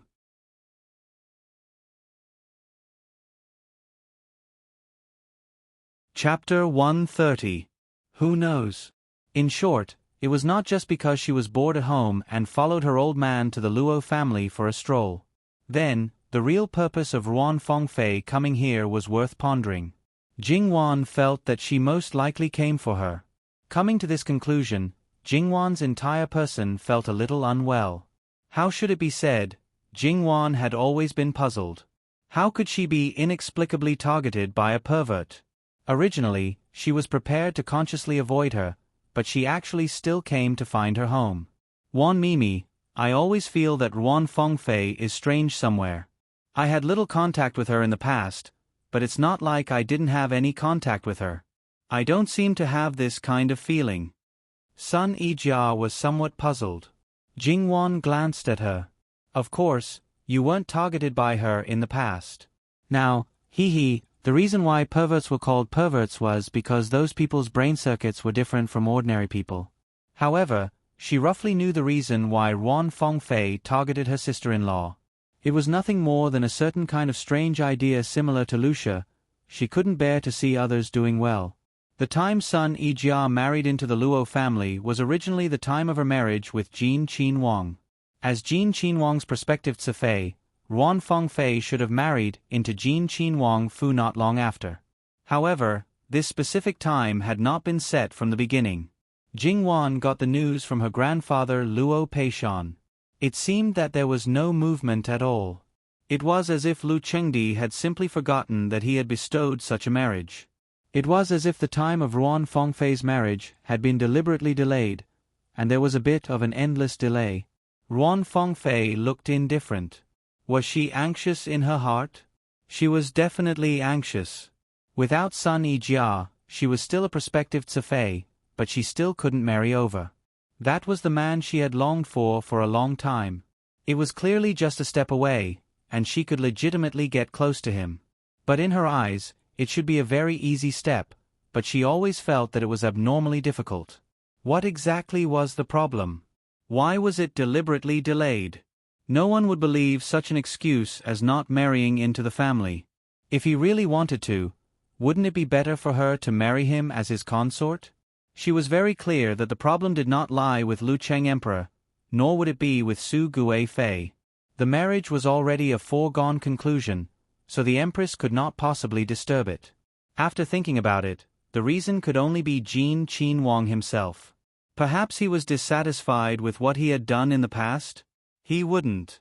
He wasn't someone who would care about such things. She had unparalleled talent and beauty. She would be the best wife for him. She had always cared about her, hadn't she? In that case, there must be some other reason. He just didn't think of it. Ruan Fengfei wanted to personally ask Li Hongyuan. However, she never had a chance to see him. She wanted to go directly to Jin Wangfu, but if she really went, she could forget about keeping her good reputation. If Li Hongyuan knew what Ruan Fengfei was thinking, he would probably ignore her completely. He was now looking for an opportunity to get rid of her. However, Ruan Fengfei was very good at using all kinds of methods to ruin people. If the same method was used on her, it wouldn't be so easy. Moreover, there weren't many opportunities recently. And, if Jingwan knew, she would probably be very speechless. Jin Qinhuang, this kind of person, had met many talented and beautiful women. You, Ruan Fengfei, were better than them only because of your birth. How narcissistic would you be to have this kind of thinking? Whether she blames you or not, it has nothing to do with you. This sister-in-law of hers, in her eyes, should only be incidental. There was her, this eyesore, in front of her. That's right. After her marriage with Jin Qinhuang was annulled, it naturally had nothing to do with Jin Qinhuang's quasi-Cifei. Moreover, she had settled down now, so why should she care about her? That's right, Sun Yijia leaned closer to Jingwan, smiling somewhat maliciously. My fifth gu also came today. Jingwan smiled rather helplessly. Your fifth gu is the same as the other Darren. They are all people who love flowers. Is it strange that he came? Her skin was so thick. What was this bit of teasing considered? Sun Yijia looked at her with a smile. She wanted to pretend that she didn't understand and muddle through? Fine. Wan Mimi, after you marry my fifth gu, how should we address each other? You call me sister-in-law, and I also call you sister-in-law? It's still early. Jia Jie can call me whatever you want. Jia Jie? Since I married into the Luo family, you haven't called me that. Is this a hint? You can think whatever you want. Sun Yijia suddenly reached out to touch her face, with a bit of worry and pity. You and my fifth gu to me are both very important. If you two walk together, it would naturally be very good. However, to be honest, after becoming a member of the Luo family, I don't approve of you marrying my fifth gu that much, especially after my mother's actions. Wan Mimi, if she really wants to make things difficult for you, you will have a hard time living under her. In the past, I took it for granted. Because I was used to it, because there was no comparison, and because my mother also avoided me for some things, I thought that being her daughter-in-law was actually nothing. After marrying into the Luo family for a few days, I don't want to enter the inner courtyard anymore. That place is like what you said, a dragon's pool and a tiger's den. To have you trapped there for a lifetime, I feel uncomfortable just thinking about it. Why did you suddenly mention this out of nowhere? In fact, when you were discussing the marriage with my fifth gu, I wanted you to reject this marriage. However, such a big matter is not something that I can blindly meddle in. Moreover, you have always had your own ideas. You naturally agreed to it for your own reasons. However, there are some things that I feel really uncomfortable keeping in my heart. I don't feel good if I don't say it out loud. Anyway, Wan Mimi, you also have feelings for my fifth gu. If it's possible, you should cancel this marriage. Jingwan looked at her in surprise. This change in attitude was a little too fast. Just now, they were still talking about the issue of how to address each other in the future. In the blink of an eye, she was asking her to cancel the marriage? You really think so? Sun Yijia nodded very firmly. After all, a girl can't compare to a man. Marriage is like a second reincarnation. It's really too important. If a man doesn't like his wife, he will take in a concubine. If he doesn't like one, he will take in another one. As for a girl, if she doesn't like her, she can only sulk. Even if my fifth good doesn't get what he wants, as time passes, it will slowly fade away. It won't have too much of an impact. However, I also know that there are some things that I can only say verbally. If others find out that I urged you to cancel the marriage, I will definitely be scolded in all kinds of ways. Especially fifth gu. He will definitely hate me for the rest of his life. Jingwan couldn't help laughing. She picked up a small snack the size of a fingertip and stuffed it into Sun Yijia's mouth. You're the only one who worries about nothing. Sun Yijia almost choked. She covered her mouth and swallowed the snack with great difficulty. She was rather indignant. Who am I doing this for? Yes. For me. I appreciate your kindness. Don't worry about me. I have to live my life. I'm not a pushover. If I really get bullied, I won't be a punching bag forever.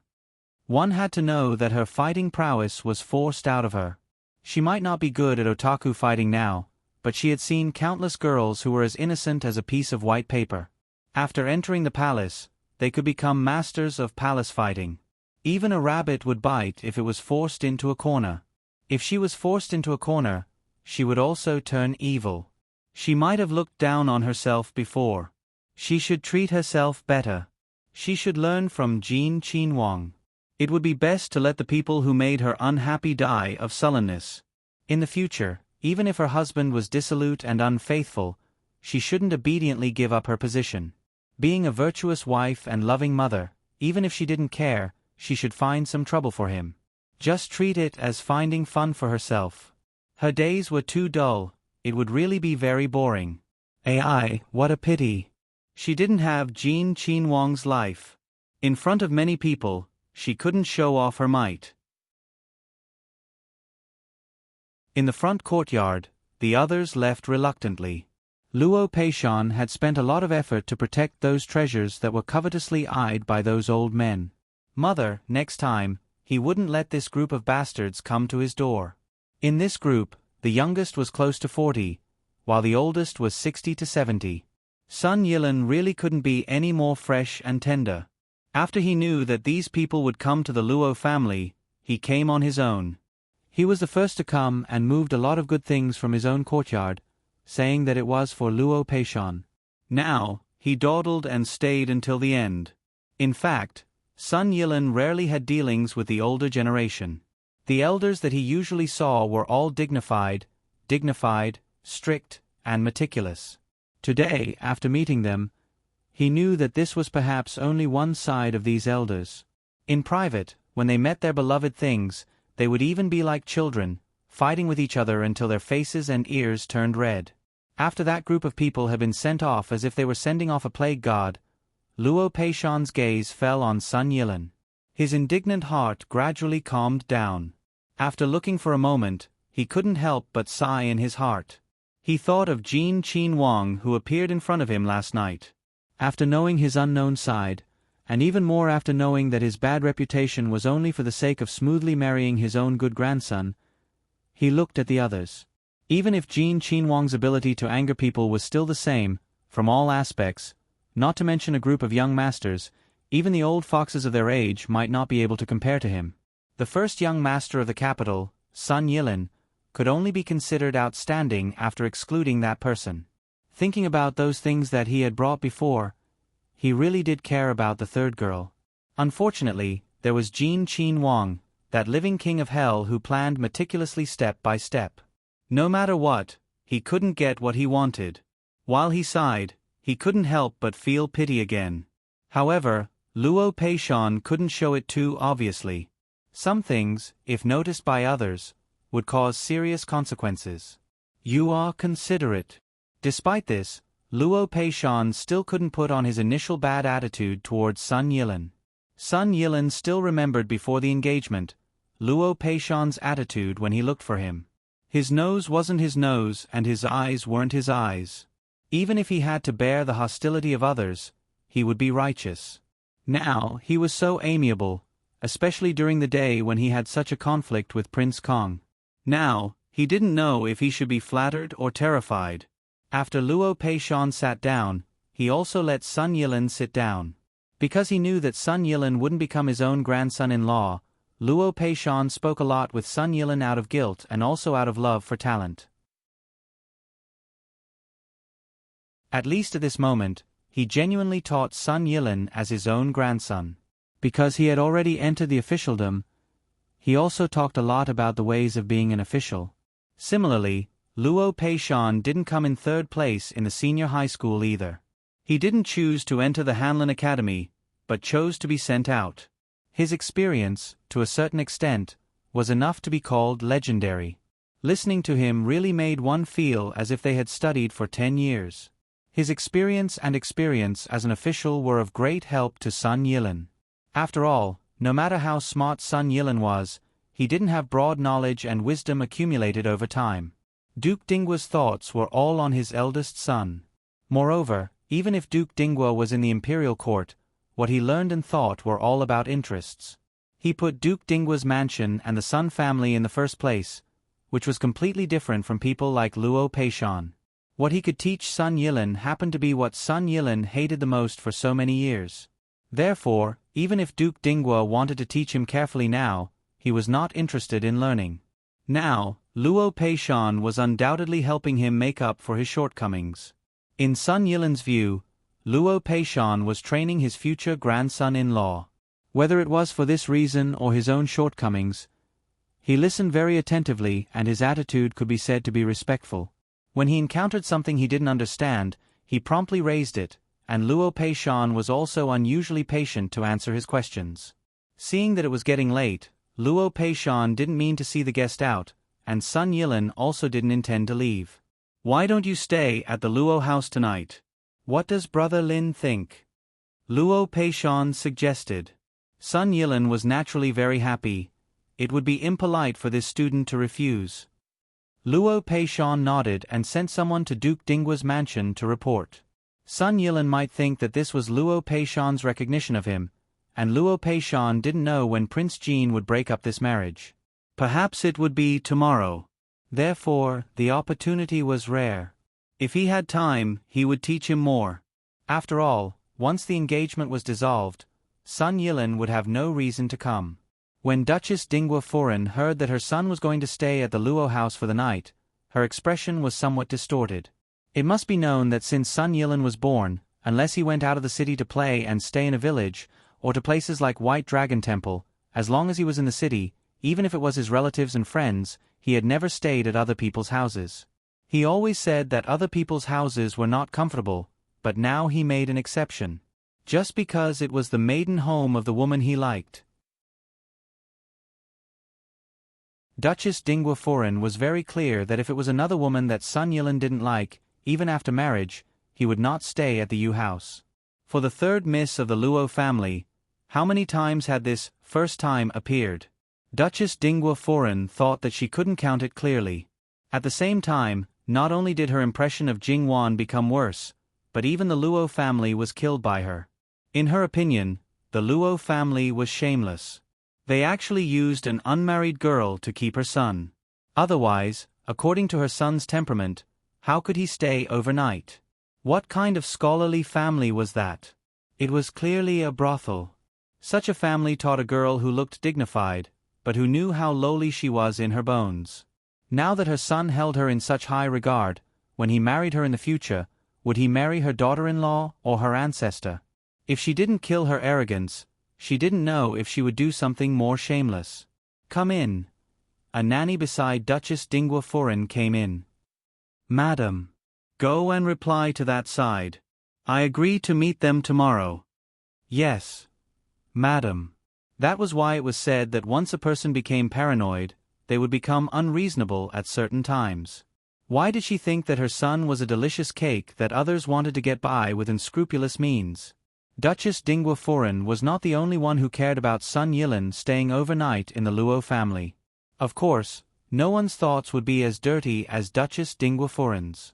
Some people thought that Prince Kang's people wanted to win over Luo Peishan through Sun Yilin, while Prince Kang's people thought that Luo Peishan was expressing goodwill to the Empress and Prince Kong through Sun Yilin. Was it sincere or not? Prince Rue pushed him to the position of Minister of the Ministry of Personnel. Did he deliberately sow discord, or did they secretly collude with each other? Because Luo Peishan was now in the teeth of the storm, people always paid attention to him. It was not difficult to know what was going on. However, at this time, the palace gate had been locked, but the Empress still knew the news at the first time. It was not that she had control of the palace to the extent that ordinary people could not reach, but that she cared about the news outside the palace, which also proved her ambition in another way. She did not believe in her son. She could only feel at ease when everything was under her control. As for Luo Peishan's words, "My nephew likes his aunt," in the daytime, the Empress naturally thought of all kinds of possible hidden meanings at the first time. It would be a lie to say that the Empress was completely indifferent, but there was no reason for her to hold on to this matter. If she really did not let it go, people would think that she was guilty. Her son really came from an improper background. Maybe at that time, he would be like the yellow mud falling into his pants. Besides, the Empress had always been good at enduring. When she heard this, she could even say, "Her son is getting more and more outrageous." At this moment, the Empress's face was solemn. She sat in her own bedroom. No one could tell whether she was happy or angry. It could be said that this son was stupid and easy to control, but sometimes too stupid and easy to mess things up. Sitting in this position, she could not brazenly interfere too much. At that time, not to mention that the people who relied on her son would be dissatisfied, Lu Chang would punish her in person. Therefore, even if the Empress had the world in her hands, she still felt powerless. No matter the reason why Sun Yilin stayed in the Luo family, it was a good thing for her. Although the grandfather and grandson did not talk all night, they still went to bed very late. In the morning, Luo Peishan was preparing to go to court. If it was not for the servant who reminded him that the second young lady was getting married today, he would not have known. However, even if he knew, Luo Peishan did not have much of a reaction. In his memory, Luo Jingqiang's face was blurred. He had people randomly pick 2 pieces of calligraphy and paintings and send them over to add to the dowry. The dowry was sent to the groom's house yesterday afternoon. These things added to the dowry naturally went with Luo Jingqiang today. Digression, adjust the update time. https://www.bicon.com/11/11807/6653059. HTML. We will handle it as soon as possible. After reporting, please wait patiently and refresh the page. Please remember the domain name of this book: www.bicon.com. Bicon. Com mobile version reading website. Bicon.com.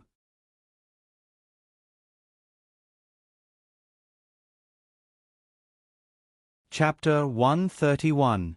Although Luo Jingqiang's wedding was not as lively as Luo Jinghua's wedding, there were many things that should be there. Even the groom was surprised when he received the dowry yesterday. It was much more than what they had expected. They sighed that the Luo family was indeed a kind family. Even a concubine's daughter was valued so highly.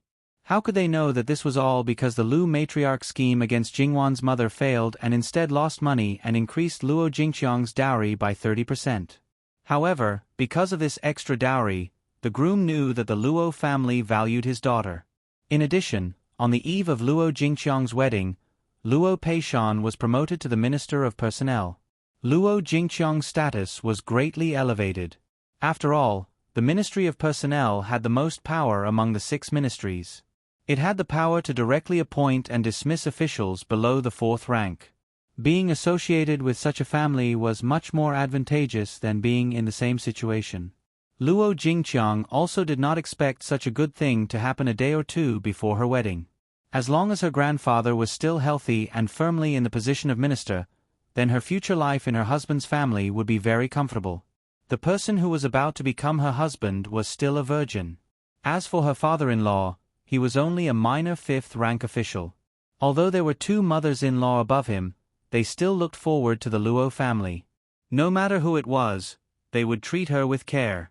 Moreover, based on her understanding of her grandfather, as long as she did not seek death, her grandfather would still be willing to help her. Luo Jingqiang happily got into the bridal sedan chair. As for her birth mother, concubine Hua, because she took the blame for her mother, she could be considered to have something against her. She would be able to live the rest of her life peacefully in a corner of the third branch and would not be tortured. She could be considered to have completely escaped from her mother's evil clutches. She had great expectations for the future. After a busy day, another big matter was settled. If nothing unexpected happened, the Luo family should be relatively peaceful for a period of time. However, Luo Peishan would probably be very busy. Not only at the Ministry of Personnel Yamen, even when he returned home, many people would come to visit him. At least, people from Prince Rui's faction would come frequently. It was said that one would only be calm when there was nothing out of the ordinary. However, with a certain king of hell watching from the side, how could there not be any accidents? Unless there was a certain someone that he had been longing for a long time back to his nest and held in his arms, then he would probably be able to truly calm down. When it was time to pay respects at night, everyone else was sent away except for Luo Jingying and her parents. Luo Rongping and Mrs. Lu still didn't know, so they had some doubts. Only Luo Jingying was very nervous. Luo Rongping was about to ask, but the two nannies beside Madame Luo suddenly stepped forward. "Fourth young lady, please come with us to the inner room." Luo Jingying subconsciously took 2 steps back and tugged at the corner of her mouth. "I don't know what the two nannies want." She couldn't help but look at Madame Luo. There was no warmth in the eyes of Madame Luo, who was sitting quietly. Luo Jingying's heart pounded uncontrollably. "Why are you being so long-winded with her?" Madame Luo said coldly. Since Madame Luo had said so, who would be polite to her? The two nannies each grabbed one of her arms and dragged her to the inner room. "What are you doing? Let go of me." Luo Jingying struggled, but it was in vain. "Father, mother." Luo Rongping and Mrs. Lu didn't know what was going on at all.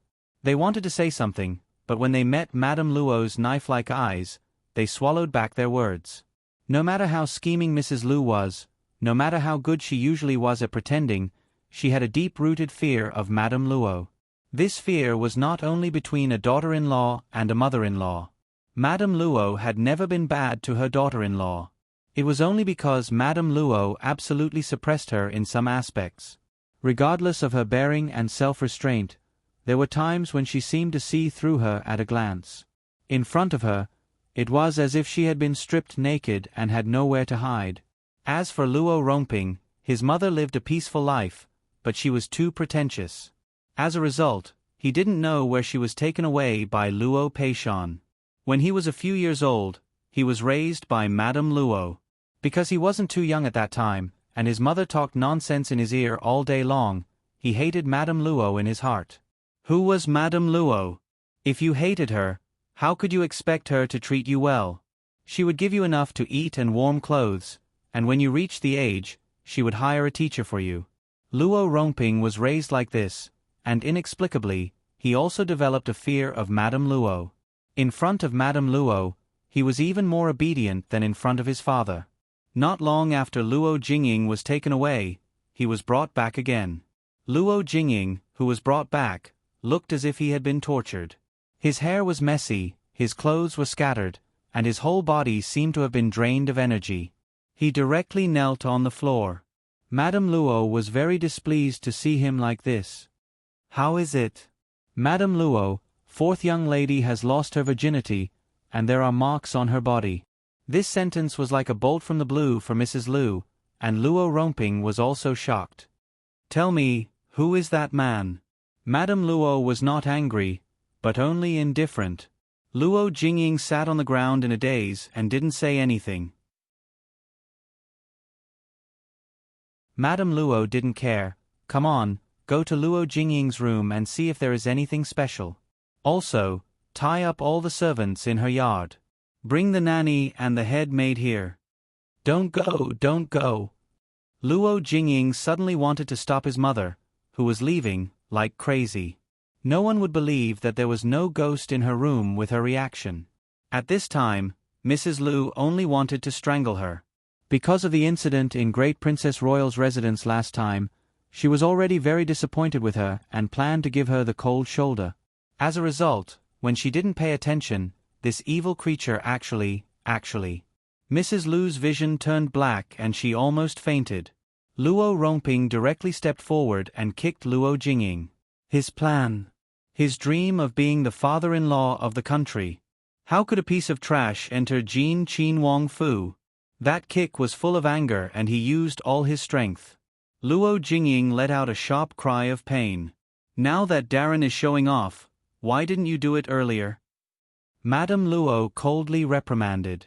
Luo Rongping stiffly retracted his foot and retreated. However, when he looked at Mrs. Lu again, his eyes were as if they were dipped in poison. In his view, his daughter's virtue was all because she, as a mother, didn't teach her well.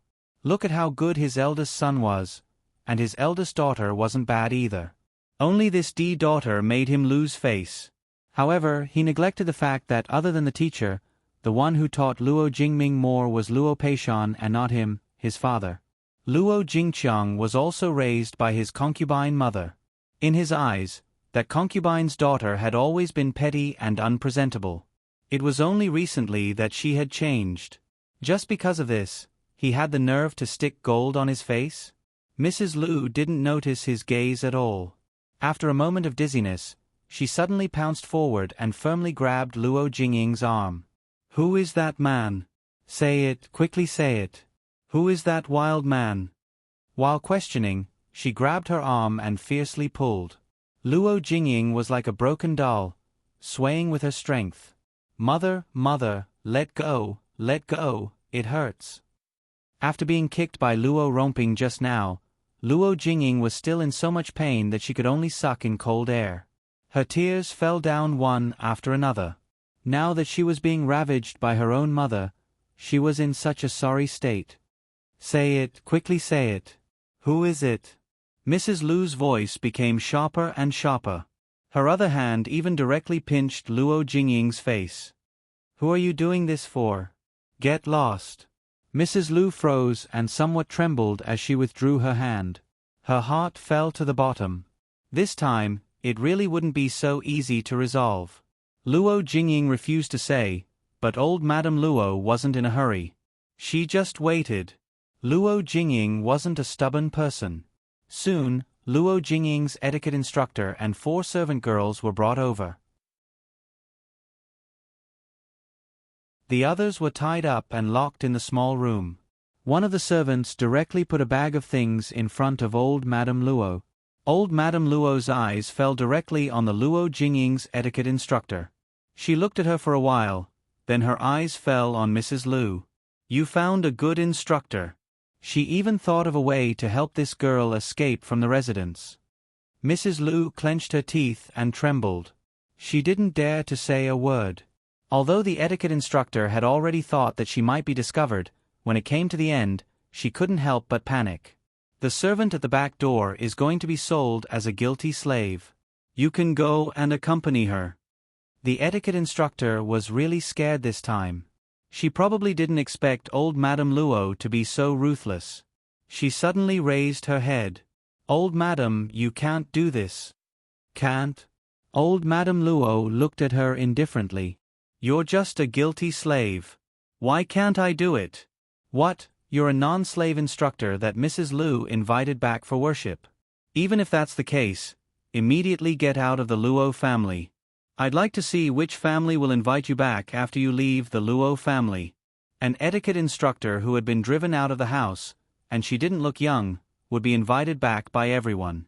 Generally speaking, if a respectable family encountered such a person, they would quietly send her away without leaving any face.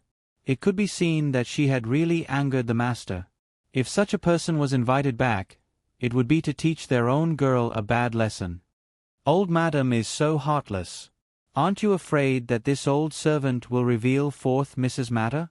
It's said that like master, like servant. These two really know how to threaten people, and they're all using the Luo family's reputation to make an example. Good, it's really good. Old Madame Luo nodded. Mrs. Lu couldn't help but tremble. Old Madame Luo's words were clearly referring to her. Because of concubine Huan's matter, she had threatened old Madame Luo. Now, every time old Madame Luo mentioned it, she regretted and worried. Old Madame Luo used her hand to open the bag on the table. When she saw the things inside, especially a phoenix tail hairpin, her eyes were exceptionally cold. With a wave of her hand, she swept everything to the ground. Ah! Luo Jingying screamed and pounced forward. He hurriedly gathered those things together. When he saw the broken bracelet and the scattered beads, his heart ached even more than when he was kicked by his father just now. He raised his head to look at old Madame Luo.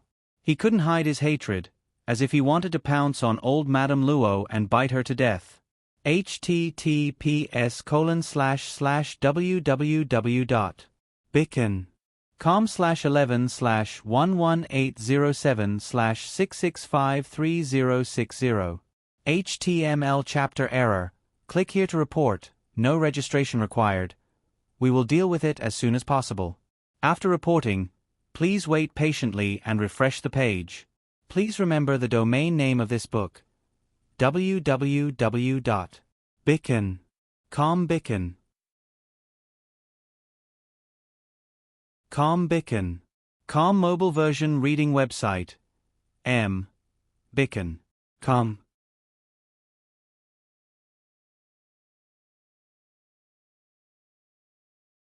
Chapter 132.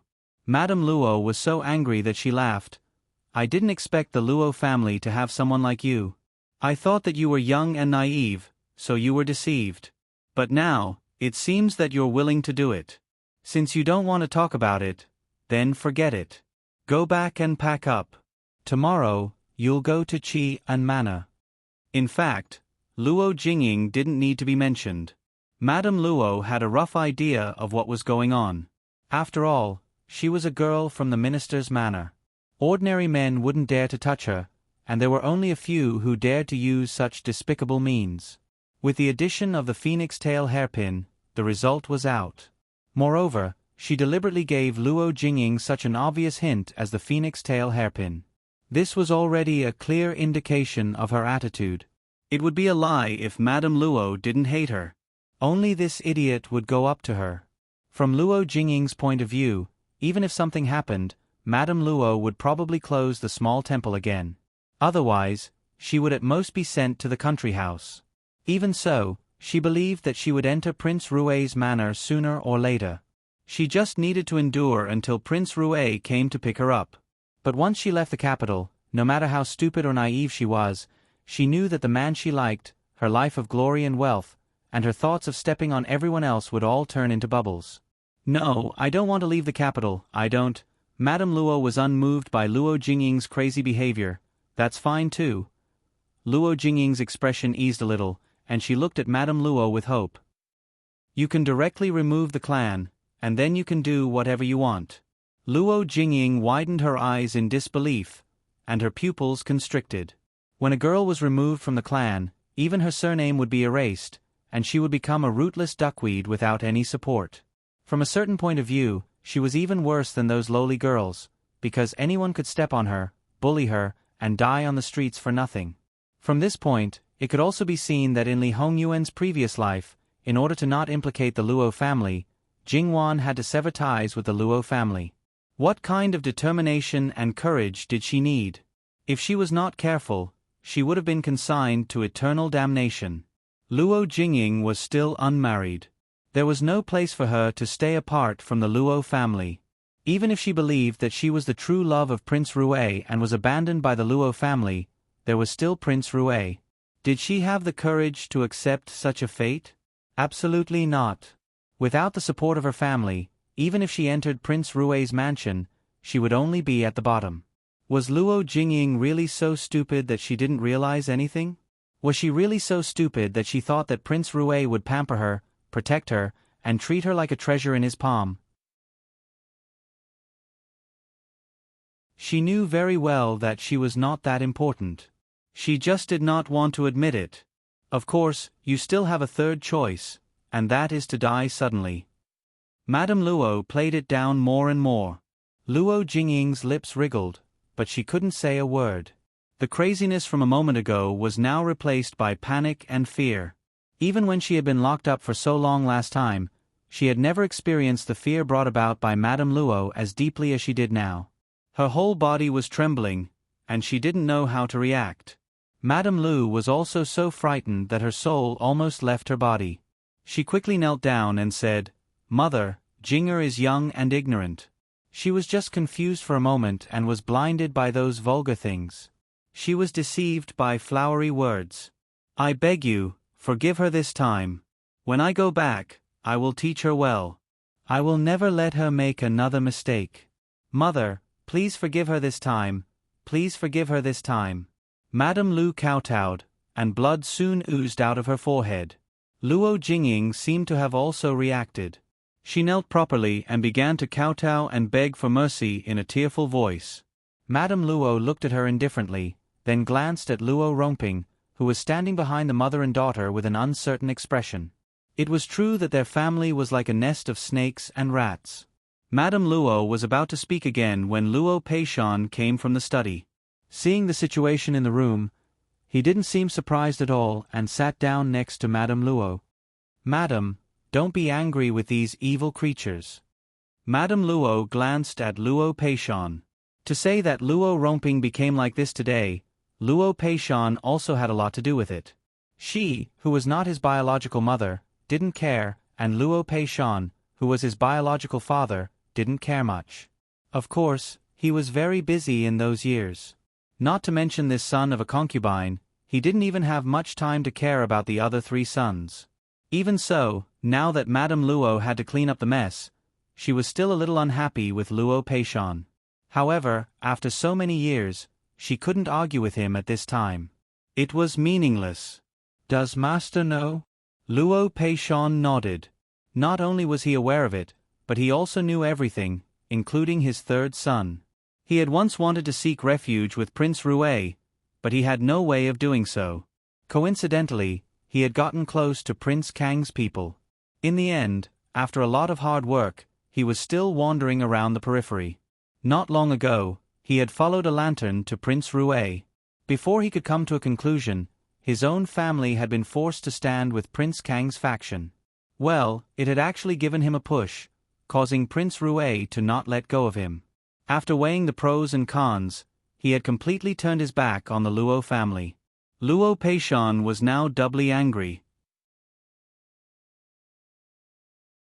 This bastard son and granddaughter were one thing, and the other was the person who sent him the news. Other than that living hell, there was no other choice. His family's affairs were clearly known by an outsider who coveted his beloved granddaughter. How could he not be angry? What was more infuriating was that that person said that he, as the head of the family, didn't need to deal with it. It was too easy to deal with it like this. Take them back and put them under house arrest. If there's any more trouble, Madame Lu, you can take the letter of divorce back to your maternal home. Then he looked at Luo Romping. You don't need to be an official anymore. Just go back to Qi and Prefecture. Otherwise, it's fine to separate your branch now. I don't need you to support me. From now on, don't take a step into this house. His parents were still alive, but he was already separated. Moreover, not all of his brothers would be separated. Just his branch. What was the difference between that and being kicked out of the house? The Luo family's style was there. It was certainly the fault of this son. He would definitely be stripped of his position as an official. Moreover, without the Luo family, or more accurately, without Luo Peishan, what value did he have? Not to mention climbing up to Prince Rue, he might even be crushed to death by him. Luo Romping didn't dare to say a word. He grabbed one in each hand, probably using all the strength he had in his life, and took his wife and children away. Madame Luo didn't ask anything else. Send all 5 of them to the manor. The auntie doesn't look young anymore. The 4 of you should do your best to serve her well. If there's any mistake, be careful of your skin. Luo Jingying's auntie directly collapsed into a ball. It's over, it's all over. The 4 servants cowered in response, not daring to say a word. However, in their hearts, they hated Luo Jingying and this auntie. Luo Jingying and the others couldn't do anything to her, but this old witch was usually on top of their heads, scolding them at the slightest provocation. This time, Madame Luo had ordered them to serve her well. If they didn't serve her well, it would be difficult to vent the anger in their hearts. After they were taken out, the servants were also dismissed. Only the old couple was left in the room, along with the precious jewelry scattered all over the floor. Madame Luo looked at Luo Peishan in confusion. "What do you mean, master?" Luo Peishan sighed helplessly. "Someone doesn't want them to have a good time." Madame Luo's expression became even more confused. What did he mean? Who was this someone? Such a big matter wasn't dealt with strictly, but dealt with lightly. Was this not letting them have a good time? This person, only when they think that they got what they wanted, that they stood at the top, and then shattered their hopes and fell into the dust, will they know pain. Only when they are hopelessly struggling on the verge of death, living a life worse than death, will they be able to vent their anger. Madame Luo's heart jumped. Who had such a big enmity with the Luo family's third branch that they had to go to this extent? Even if it was her, no matter how angry she was, at most, she would just send the person far away. Who? Luo Peishan glanced at Madame Luo and sighed helplessly. Madame Luo had never seen Luo Peishan like this. In the past, no matter how big the storm was, he could face it calmly. "Master, it's better to tell this concubine directly." She was very curious about the person behind the scenes. Jin Qinhuang. Luo Peishan originally didn't want to tell Madame Luo, but third girl's marriage would be ruined sooner or later. After thinking about it, it was better to tell her everything and let her be mentally prepared so that she wouldn't be anxious and angry when the time comes. Jin Qinhuang? It had to be said that Madame Luo was very surprised. She didn't think of him at all. He was simply an impossible candidate. However, Lao San offended him? According to Jin Qinhuang's nature as the living king of hell, he would seek revenge for the smallest grievance. If he really offended him, he might really do something that made one's life worse than death. However, thinking about it again, such a roundabout way didn't seem like Jin Qinhuang's style. Not really, but it's more serious than offending him directly. Lao San's family made the person at the top of his heart unhappy. Madame Luo raised an eyebrow. "Master, say it all at once." Luo Peishan leaned closer and lowered his voice.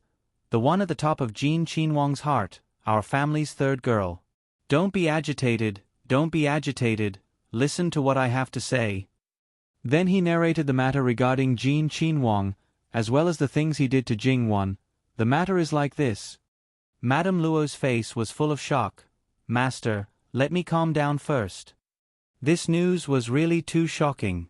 However, this time, Madame Luo's endurance was unexpectedly strong. She only took 2 deep breaths and didn't get sick. She sat quietly for about the time it took to drink a cup of tea. "Master, is what you said true?" Jin Qinhuang said it himself. "That person probably disdains to lie." Madame Luo was silent again. "He did this for Wan. It's not impossible to marry Wan to him." "You actually agreed so easily?" Luo Peishan found it strange. No matter who Wan marries, the future is uncertain. However, for now, Jin Qinhuang can protect Wan thoroughly. This is something that no one else can do. Just this point alone, he is stronger than anyone else. This reason was so strong that Luo Peishan couldn't refute it. Digression. https://www.bicken.com/11/11807/6653062. HTML chapter error. Click here to report. Registration free. We will deal with it as soon as possible. After reporting, please wait patiently and refresh the page. Please remember the domain name of this book: www.bicken.com. Bicken. Com mobile version reading website. Bicken.com.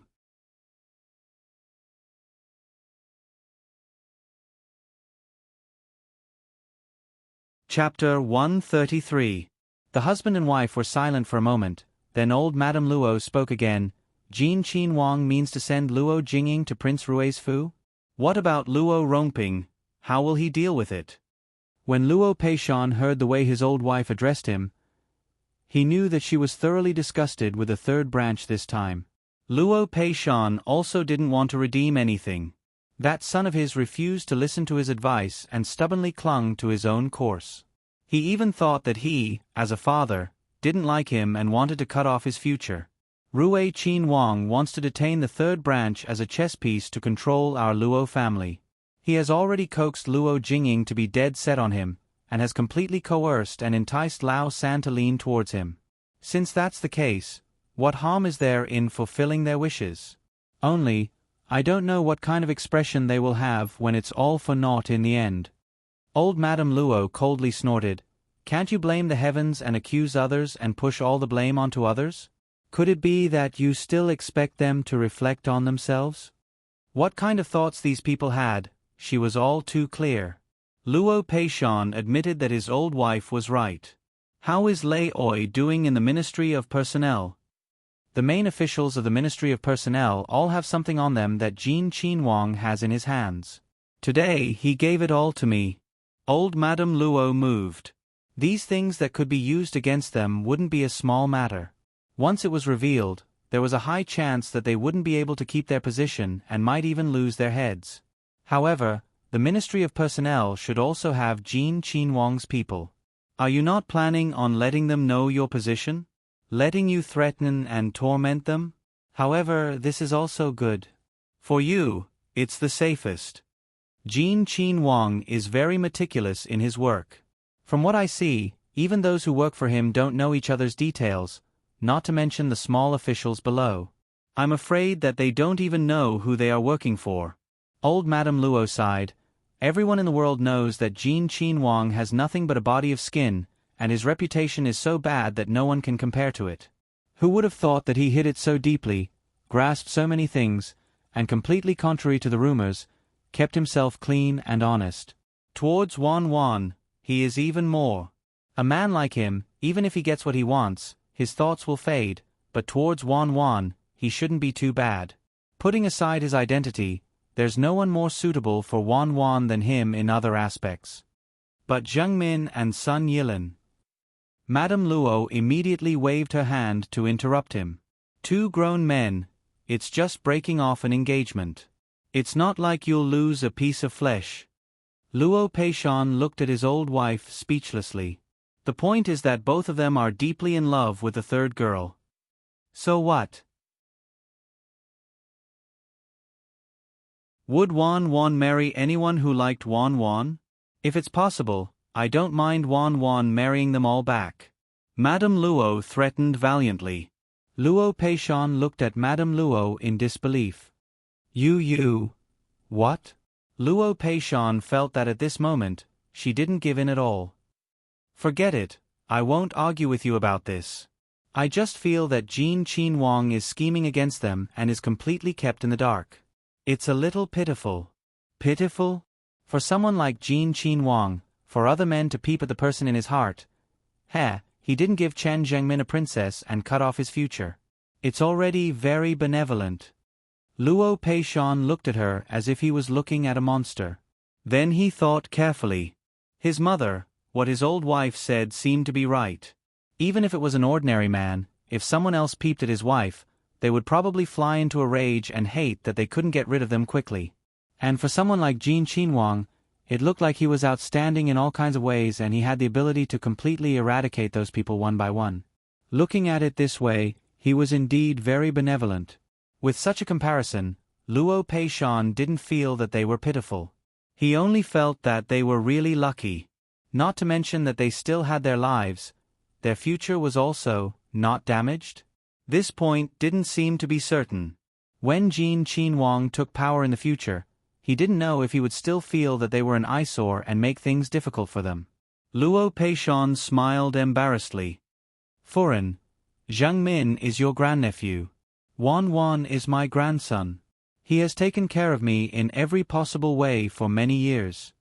Luo Peishan, Luo Daran chose to keep quiet. He already understood that as long as it was related to the third girl, in front of his old wife, he had to stand aside. What did other people count for? Occasionally, when he thought of this, he felt bitter. Knowing the details from Luo Peishan, Madame Luo's heart inexplicably settled down completely. Thinking carefully, from the beginning, she was uneasy about Jingwan's marriage. She always felt that it wouldn't go smoothly. It turned out that there really was a reason for it. Now, she didn't need to think about anything. Let nature take its course. The husband and wife talked about other things, but it was warm and tranquil. However, on the side of the third branch, it wasn't so tranquil. Without saying anything, Lucia directly used the feather duster to give Luo Jingying a good beating. At first, Luo Jingying still wanted to run. "Kneel properly for me. If you dare to hide or run, I will immediately go find old Furin and have you, this evil creature, eliminated from the clan." This threat was very effective. Luo Jingying was beaten until she screamed, but she didn't dare to get up. She kept begging for mercy, but unfortunately, it didn't have any effect. She also didn't beg for mercy. She shrunk her body and gritted her teeth to endure. Luo Romping just watched indifferently from the side, not saying a word. Until Lucia was tired of beating, she casually threw the feather duster away. "Now, tell me everything clearly." Now, Luo Jingying didn't dare to hide anything. Luo Romping originally thought that she had hooked up with someone else. He didn't expect that it was Prince Rue. His originally gloomy face suddenly brightened up. Since father only grounded her, then it must be Prince Rue who sent him a message. Now, the matter has been settled. You should teach her how to serve Prince Rue in the future. Also, her injuries should be healed quickly. If Prince Rue comes to pick her up one day, what will happen to her body with injuries? In any case, she's a girl. You were too cruel just now. Then, he flicked his sleeves and left. Lucia didn't have any expression. She was probably numb to it. "I saw it. This is your father. Selfish, hypocritical, and heartless. In his eyes, you are just a chess piece to seek glory, splendor, and wealth. When you're useful, you can barely be regarded as a treasure. When you're useless, you're even worse than a blade of grass." Luo Jingying endured the pain and lowered her head in silence. "If you like Prince Rue, mother won't object. Even if you get close to him, it's fine. But you're so stupid to give your body to him at this time. Originally, you had some value, but now, heh." Lucia sneered. "Don't you know how many people want to cling on to our family after your grandfather was promoted to the Minister of Personnel, including those princes? You girls of the right age, the marriage of a girl is the best bargaining chip. If you keep him hanging, he may welcome you as a concubine in the end. But now, you can only wait to be carried in a small broken sedan chair. Moreover, if Princess Rue doesn't let go of the matter of you losing your virginity before marriage, then you can forget about turning over a new leaf in this lifetime." "Mother, that won't happen. Prince Rue likes me. How can he let his princess control me?" Luo Jingying said while shaking her head. She looked really pitiful. "Likes you? Even if he likes you, it's because of your grandfather. Even if he really likes you, if a man can like one woman, he can like 2, 3, 4, and countless women. It's common for him to like the new and dislike the old. Who do you think you are? Why can you be the one and only one? Why can't they get along well because of you? If he knows that you have no place in your grandfather's heart, I'm afraid you'll give your body to him in vain." No, he won't do that to me," Luo Jingying cried miserably, but Lucia looked at her as if she was watching a clown. "Do you know what a man will do if he really likes a woman? One thing is certain, at least he won't let that woman's reputation be damaged. Unless it's a prostitute, he won't be impatient to take her body. You're a good girl, and a girl from an official's family. He's doing this to tie you down completely. He has no other choice but to prevent your grandfather from not agreeing to marry you to him. If your grandfather is cruel, you'll either be a Buddhist monk for the rest of your life, or you'll have to marry into a poor family and work hard for the rest of your life. It can't be, it can't be. Luo Jingying repeated these 3 words over and over again, but she looked like she was about to collapse. It was obvious that she actually believed the Lu matriarch's words. No matter how hard she tried to talk, she couldn't hide the fear in her heart. Whether it will happen or not, just wait and see. Luo Jingying suffered again and again, but she never learned her lesson. She didn't know how to be smart, but she always thought she was smart. She never knew how to talk to her mother first. Now, Lucia's heart was cold. She was too lazy to pay attention to her anymore. She had completely lost hope in her. Lucia rearranged some people to her courtyard. She didn't give any less than what she deserved. She only had one rule. If she stepped out of the courtyard without permission, whoever let her out would be beaten to death immediately. The next day, when she paid her respects, she didn't see Luo Jingying again. Lucia's face was wooden. She said that she was sick. Jingwan felt that Luo Jingying probably did something wrong again. However, Jingwan always felt that the way her grandmother looked at her was a bit strange. It made her feel strange. "Grandmother, what's the matter?" Old Madame Luo chuckled twice. "Grandmother thinks our Wan Wan is really a good girl." Even someone like Jin Qin Wang could think about her. It showed that this girl was really outstanding. Jingwan became more and more inexplicable, but old Madame Luo refused to say anything more. Wangshi, who usually came first, was the last to arrive today. However, little Wangshi also came. This was also the first time Jingwan saw her after the last makeup incident.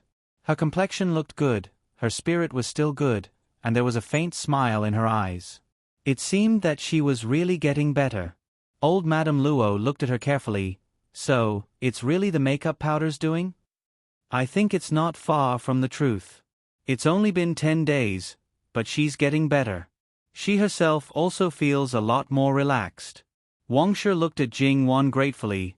"It's all thanks to third girl. Otherwise, I don't know what the final result would be." Eldest aunt's words are too serious. "I just touched my lips. I didn't do anything." Jingwan was actually not so optimistic. If it was really lead poisoning, the child would be affected for a long time. She didn't know if it would affect the child's development. "But you just touched your lips, and it's more effective than anything else." Little Wangshi touched her belly with a smile. "Good child, you have to be filial to your third aunt in the future." Jingwan laughed. "Since eldest sister-in-law said so, then I'll wait." She naturally also hoped that the child would be born safely and healthily. Except for those who didn't have any thoughts, everyone else was talking and laughing with Lei. Jingwan went back and continued to draw. She was preparing to teach the third, 50th volume of fine brushwork. Luo Jingbo was also busy with this matter when he had time. His speed and drawing skills had improved, so Jingwan could relax a little. "Miss, Rouge Pavilion sent something." "Oh." Jingwan was surprised. She didn't expect Yun Yang to act so quickly. "Quick, let me have a look." In addition to the loose box, there were 3 sets of hardcover. Jingwan looked at the hardcover box and was speechless for a long time. How much was Yun Yang going to sell this set? The jade box was carved out of a whole piece of jade. It was full of water, crystal clear, and exquisite in shape. In addition to the beautiful external decoration, the pure box was also inlaid with large and small gems. The wooden box was made of the best red sandalwood, and the external decoration was also exquisitely carved. Just these 3 boxes could be said to be priceless. "It's so good. How many sets can be sold?" Gong Mama laughed. "Miss, don't worry. This was originally prepared for a very small number of people. I think Rouge Pavilion didn't prepare much. After doing business for so many years, it's impossible that they don't even know this." Mama, you're right. I just need to sit and distribute the money." Jingwan opened a loose box of lipstick, unscrewed the lid, smeared a little on the back of her hand, and smelled it. "It's not bad. There are a lot of loose ones. Send some to each branch. The sandalwood set is for grandmother, the jade set is for my mother, and the gold set is for third sister-in-law. In the family, except for Luo Jingying, everyone has a quota. For those who are married, regardless of whether they are aunts or sisters, they will be counted according to the number of people. I will give cousin Xiao Xiao a separate set. Of course, even in the Luo family, there was no concubine's share. Gong Mama nodded. This was the best. The situation of the married families was different. There would be gossip whether they gave more or less. Therefore, it was up to them how to deal with it. As for the 3 exquisite sets, Miss did not keep any of them. Gong Mama did not have any objection. Jingwan's gifts were generally good. Today's gifts were naturally very popular. Especially when they saw the 3 exquisite sets, third Miss was really generous. She gave such things away without batting an eyelid. It would be a lie to say that they were not envious. However, it was a pity that these things belonged to Jingwan. It was her freedom to give them to whoever she wanted. No one could say anything. Luo Jingying and Little Wang did not. However, no one said anything about Jingwan's opinion of Little Wang.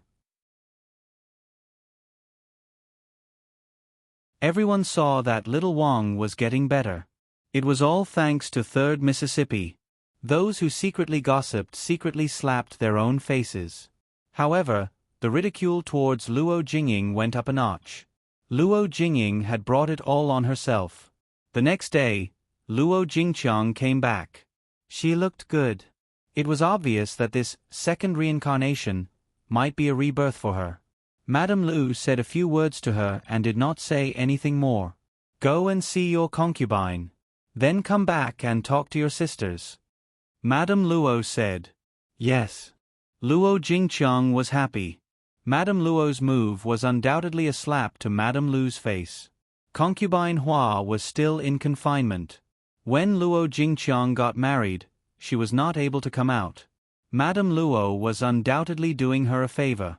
However, Madame Lu's expression only changed. She did not say anything. Her position was getting more and more precarious. If she dared to challenge Madame Luo's authority, she would be courting death. The new son-in-law of the Luo family was dragged away by several brothers-in-law to have a talk. But before Luo Jingqiang came back from her concubine's place, a servant hurriedly came to report. Madame Luo, there is a girl outside. She is directly kneeling in front of the gate. We can't invite her in, but she refuses to leave. She said that she wants third Miss to give her a way out. Madame Luo's heart skipped a beat. She subconsciously said 2 words. Here it comes. Everyone looked at each other and then looked at Jingwan. What was going on? Jingwan was also confused. When did she get involved with people's lives? Let's go and see. Madame Luo stood up. Jingwan also stood up. Grandmother, I'll go too. Madame Luo frowned slightly. She had already guessed what it was about. Naturally, she did not want Jingwan to get involved. But she also knew Jingwan's temper. How could she persuade her? She could not tell the truth. Then let's go. It must be said that the place where the Luo residence was located was not a restricted area of the prince's residence. Although there were no peddlers hawking their wares, there were still quite a number of people walking around. Naturally, there would be quite a number of people gathering around the kneeling woman. There was a lot of discussion and pointing fingers. Luo Peishan had only been promoted to Minister of Personnel for a few days, and such a thing happened. Could it be that one of the Luo family's men got into trouble? If it was Luo Shongshu, then there would be a lot of fun to watch. Besides Jingwan, there were other people who followed Madame Luo out. Madame Luo did not stop them. It seemed that as soon as the girl saw Jingwan, she directly knelt in front of Jingwan and began to kowtow. Jingwan's eyebrows twitched.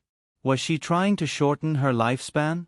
Old Madame Luo was even more furious. Pull her up. 2 servant girls hurried forward, each holding one arm, trying to pull her up by force. I'm pregnant, don't touch me. The girl reached out and pushed them away. This time, the servant girls did not dare to touch her, and the scene suddenly froze. The girl knelt on the ground, but did not continue to kowtow. She looked straight at Jingwan. "Third Miss Luo, I promise not to fight or snatch. In the future, I will serve you well. I only ask that you be merciful, take pity on the child in my belly, and let it live. I beg you." "Enough." Jingwan's face was cold. "Sun Yilins?" The others were still confused, but when they heard Jingwan's words, they immediately understood everything. They looked at each other. The girl lowered her eyes. "Yes. https://www.yangwiwiwo.com/11/11807/6653067. HTML. Please click here to report an error. Registration is not required. We will deal with it as soon as possible. After reporting, please wait patiently and refresh the page. Please remember the domain name of this book: www.yangwiwiwo.com. Biku Gul mobile reading website: yangwiwiwo.com.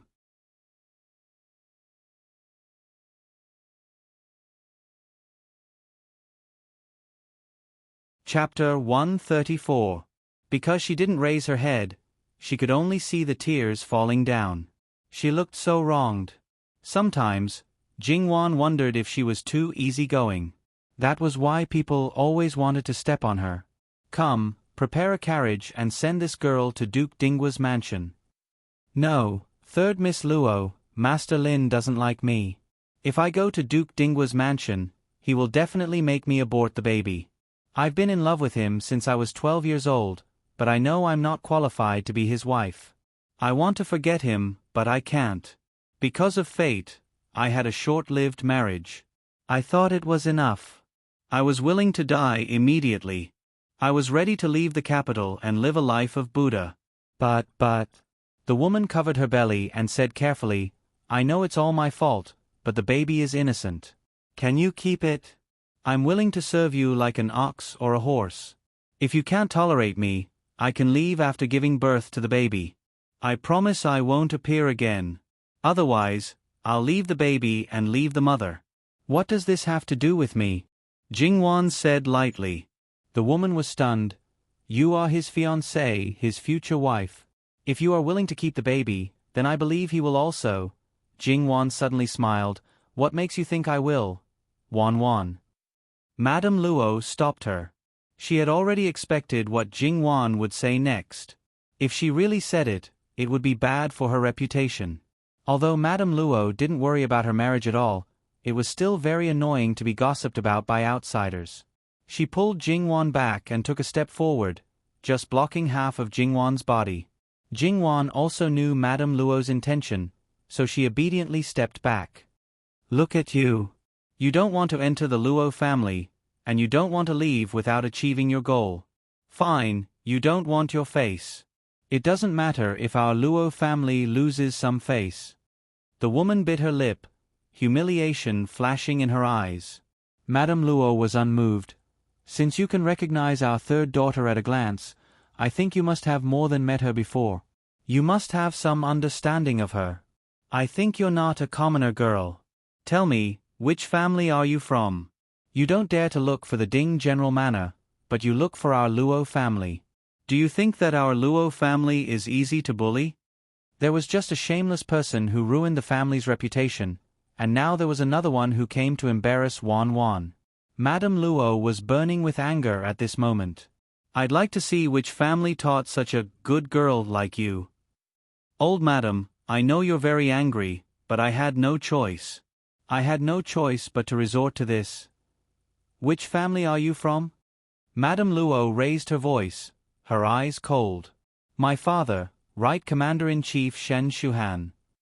Right Commander-in-Chief Shen Shuhan was the cousin of Noble Consort Su's uncle. He was Noble Consort Su's hardcore supporter. Thinking about it, this was a concubine's daughter, and the kind that wasn't very well liked. After all, even if the Shen family and the Ding General Manor were enemies and the younger generation didn't interact much, Sun Yijia wouldn't be so ignorant of the Shen family's legitimate daughter. Right, Commander-in-Chief? Good, very good. Men, go to the Right Commander-in-Chief's manor and the Ding General Manor and invite the two madams to the manor for a chat. Madame Luo made a prompt decision. This was no longer a matter of one or two people, but involved the three major families. To put it more bluntly, it could be involved in all kinds of conspiracies and schemes in the imperial court. Perhaps it was just for Wan, but to raise the Luo family's reputation, it was to minimize the impact on Wan as much as possible. It must be known that cutting a person's face and cutting a family's face were two different things. If it wasn't handled well, they might become enemies. Madame Luo didn't know what role Jin Qinhuang played in this. Was he the one who planned it from the beginning to the end, or was it just like Min Gear's matter, where he was the one who pushed it? However, thinking about it, the latter was more likely. After all, if it was completely planned, it would be easy to see that it was man-made. Then, it wouldn't achieve the desired effect. Moreover, according to his care for Wan, even if it was to disrupt the marriage, he wouldn't have disgraced Wan like this. Madame Luo coldly glanced at this Miss Shen, then turned around. Her expression eased a little, and she reached out to take Jingwan's hand. Let's go back with grandmother. Jingwan followed her hand and hooked her arm around hers. Madame Luo patted her hand. Jingwan gently smiled.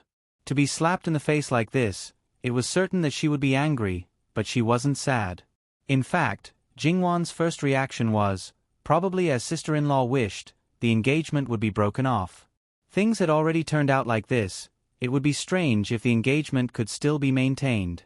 Thinking about it, if she dared to come directly to the Luo family, she must have something to rely on. This reliance definitely wasn't the Shen family. She was afraid that at this time, the Shen family still didn't know. After all, the Shen family still wanted to win over the Luo family. To dare to come here and slap in the face like this and offend the Luo family, unless her brain was muddled, then her escape route could only be from the Duke Dingwa Fu. Who in the Duke Dingwa Fu didn't find her pleasing to the eye? Again and again, did they really think that she couldn't marry and that it had to be her son? Besides, Jingwan really didn't have any interest in being a mother after marrying into the family. Thus, there was nothing to say. Since Madame Luo said to go back, the other members of the Luo family naturally didn't dare to stay any longer. They all went back, and then with a bang, the door was closed tightly. Only Miss Shen was left kneeling alone in the same place, as well as the people who were watching the show from afar. This kind of result was somewhat unexpected. In order to achieve her goal, Miss Shen could be said to be unscrupulous. It should be known that an unmarried pregnancy was fatal for a woman. However, since she dared to do so, she naturally had her own confidence. Because of their different standpoints, the Shen family and the Duke Dingwa Fu could be said to be like fire and water. It was impossible for the two families to be close, let alone be married. However, in this case, she was pregnant with Sun Yilan's child. This child was her bargaining chip and also an excuse for the Shen family to find trouble with the Duke Dingwa Fu. In this way, even if she implicated the reputation of the other girls in the Shen family, in order to clear the Shen family's reputation, she would not be punished by her family. Her family would even spare no effort to send her to the Duke Dingwa Fu. This was enough. After entering the Duke Dingwa Fu, she didn't have to worry about the child, because the Duchess of Ding had promised her that the child would be born safely. She would become the concubine of the man she liked, and the child would not be criticized. Moreover, the Duchess of Ding didn't like the third girl of the Luo family, so it was really hard to say what would happen in the future. Thinking of this, she, who had been embarrassed because of being pointed out by others, felt relieved. She clenched the purse at her waist, in which there was a warm jade half the size of a palm. Miss Shen was confident, but she didn't know the most important point. That was, the man she liked happened to like the third girl of the Luo family. 99% of the women in the backyard had a foothold because of their husbands. Even if she entered the Duke Dingwa Fu, Sun Yilan would probably want to strangle her to death when he saw her. Wan, what do you think about this matter? What else is there to think about? Of course. Jingwan looked at Madame Luo and paused. Grandmother, you can deal with it as you see fit. Okay, I understand. This marriage was bound to be annulled, and Madame Luo also saw the same meaning in Jingwan's eyes. So, it couldn't be better. Madame Ding had been prepared. As soon as she received the news, she calmly came to the Luo family with people. When the wife of the right governor heard the news, she was stunned at first and then burned with anger, but soon calmed down. How to protect the reputation of the Shen family to the greatest extent and how to get the greatest benefits from it. Quickly send someone to the yamen to report this matter to the master. At this time, Luo Peishan had already received the news. In fact, before he came out, Madame Luo had already sent someone to inform him. The content of the message was that a girl came to the door and begged the third girl to give her a way out. In fact, whether it was Madame Luo's mother or the errand boy, they didn't quite understand Madame Luo's intention. She directly came to the master without knowing anything about the situation. However, Luo Peishan understood everything after hearing this. So, Lord Luo, who still had nothing to do for the time being, openly left early. Since entering the palace early in the morning, Sun Yilin inexplicably felt a little irritable. No matter what he did, he couldn't calm down. As time went by, this situation didn't get better, but became more and more serious. He covered his heart, which was full of panic and uneasiness. He always felt that something was going to happen, something very serious. Lu Qingdi saw that he was distracted again and frowned. He really couldn't stand it anymore. "Yilin, are you not feeling well?" Sun Yilin came back to his senses and hurriedly got up to apologize. "Your Majesty, please forgive me." Lu Qingdi waved his hand. "If you're not feeling well, you can go back first." Sun Yilin thought for a moment. It was good to go out of the palace and see what happened. Anyway, he couldn't do anything in his current state. "Thank you, Your Majesty." Sun Yilin tidied up, bowed to Lu Qingdi and left. Sun Yilin went home as fast as he could. The gatekeeper was very surprised to see him come home at this time, but his eyes were full of a different meaning. If there was nothing, Sun Yilin would write his name upside down. What happened? The gatekeeper stammered and couldn't say 1, 2, 3. "Speak quickly," Sun Yilin said sternly. The gatekeeper was shocked. People say that people who don't get angry are the scariest when they get angry. He hurriedly spilled the beans and explained the matter clearly. After Sun Yilin heard, his vision went black and he almost fell to the ground. The first thing that came to his mind wasn't when he slept with a girl and made her pregnant, but that he might lose Jingwan. His servant hurriedly reached out to help him. "Young master, are you okay?" Sun Yilin pushed his servant away. "My mother went to the Luo family?" The gatekeeper hurriedly nodded. "Madam went to the Luo family for a while.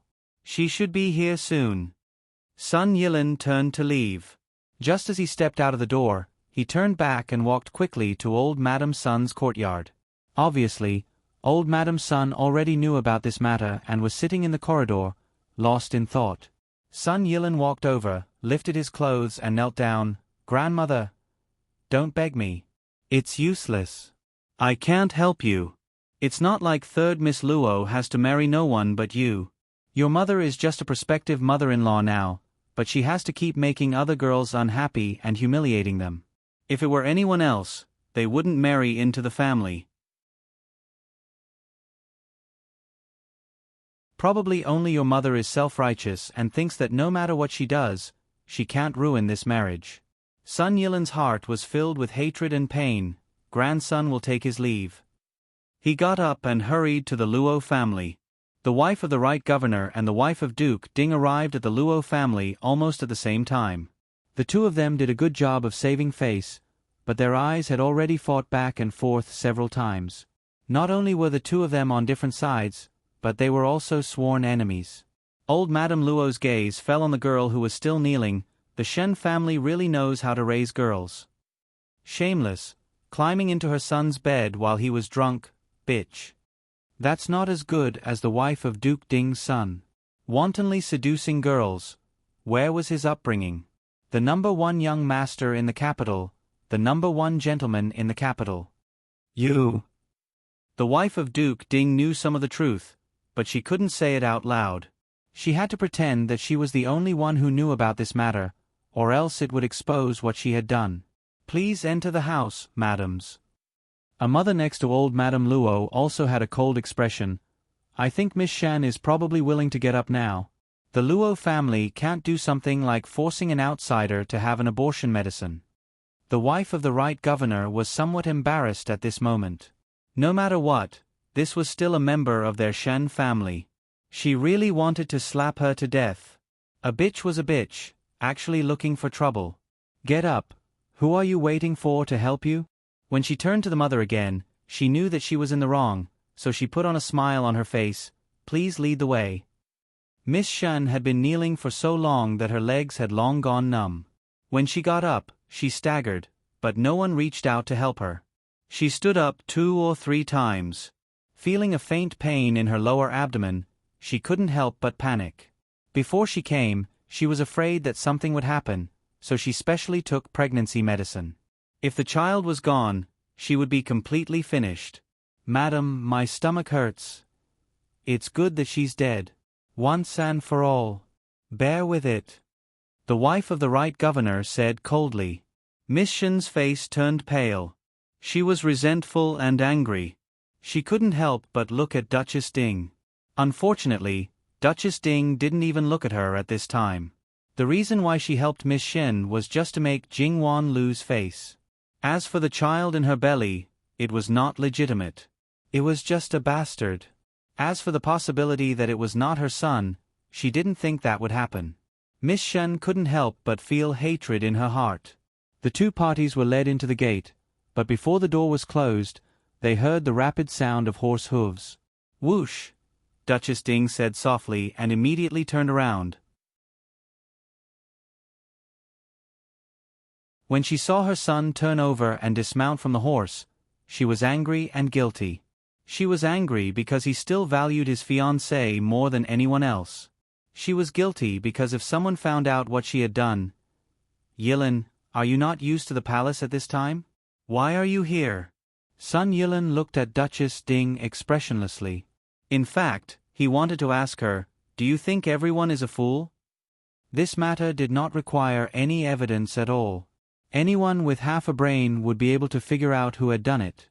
He looked away from Duchess Ding and met Miss Shen's eager eyes. "I don't even know when I slept with a woman and got pregnant with a bastard." The killing intent in Sun Yilin's eyes and his rude words were like a basin of ice water poured on Miss Shen's heart. The eagerness in her eyes quickly receded and tears gathered in her eyes. However, she bit her lip tightly and didn't cry.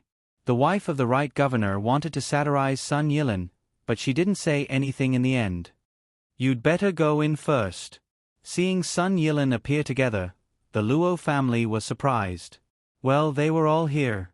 https://www.bicken.com/11/11807/6653068. HTML chapter error. Click here to report, no registration. We will deal with it as soon as possible. After reporting, please wait patiently and refresh the page. Please remember the domain name of this book. www.bicken.com. Bicken. Com mobile version reading website. Bicken.com.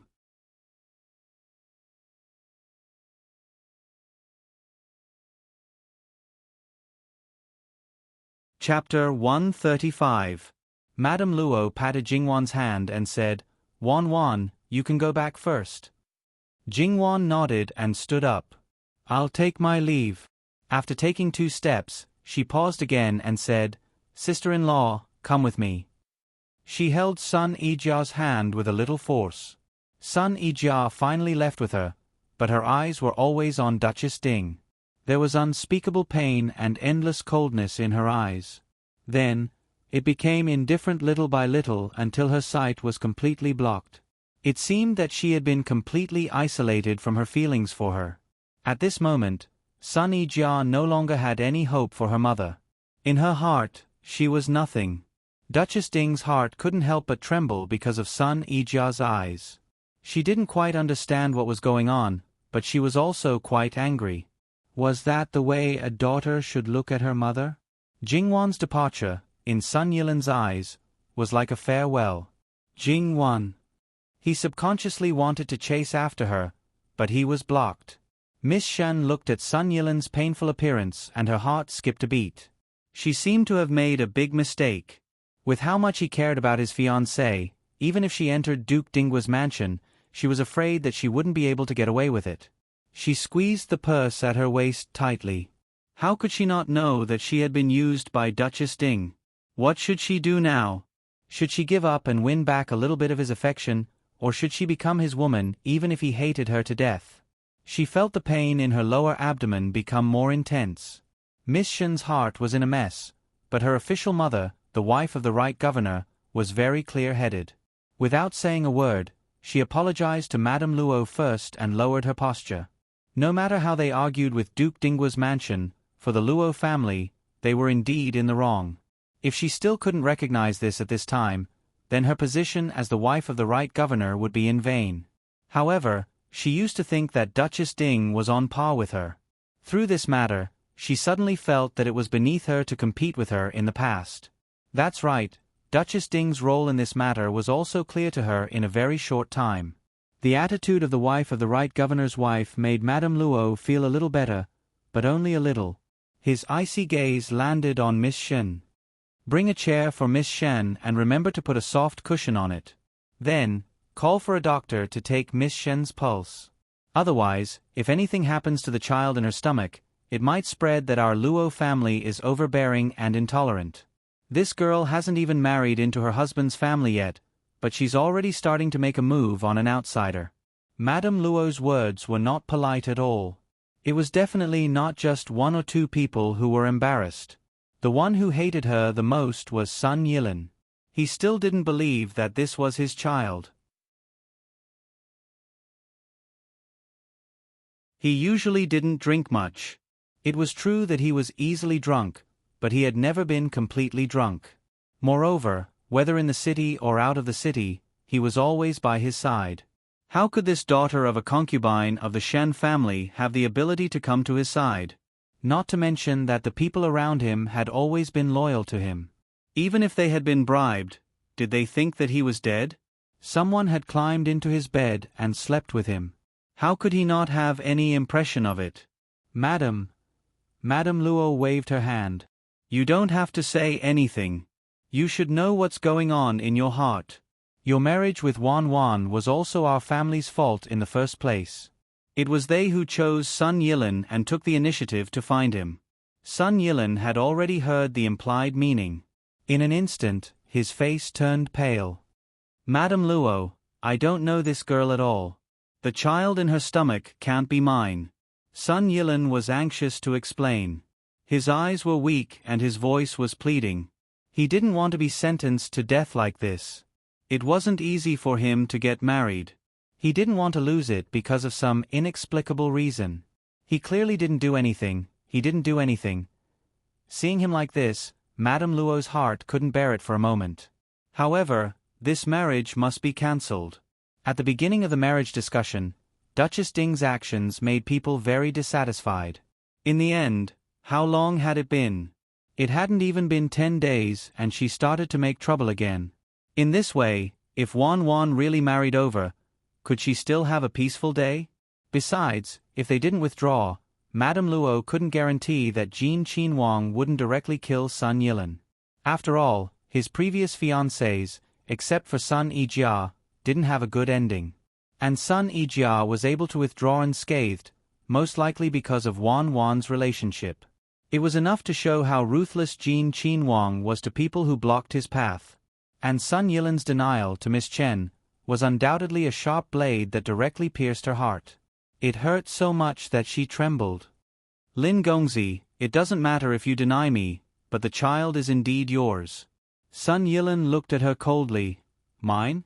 What evidence do you have to prove that it's mine? There's a red mole on your inner thigh. Miss Chen blurted out. As soon as these words came out, Sun Yilan's expression twisted for a moment, which proved that what she said was true. Everyone subconsciously thought that the child should be Sun Yilin's. After all, such a private place, how could people who didn't have intimate relations know about it? So what, there's not just one or two people who know about this. Of course, the mole on his leg was there when he was born. Not to mention his own mother and wet nurse, there were also many servant girls. When he was a child, who didn't know about it? Miss Chen seemed to have no way to refute, and tears fell down her face.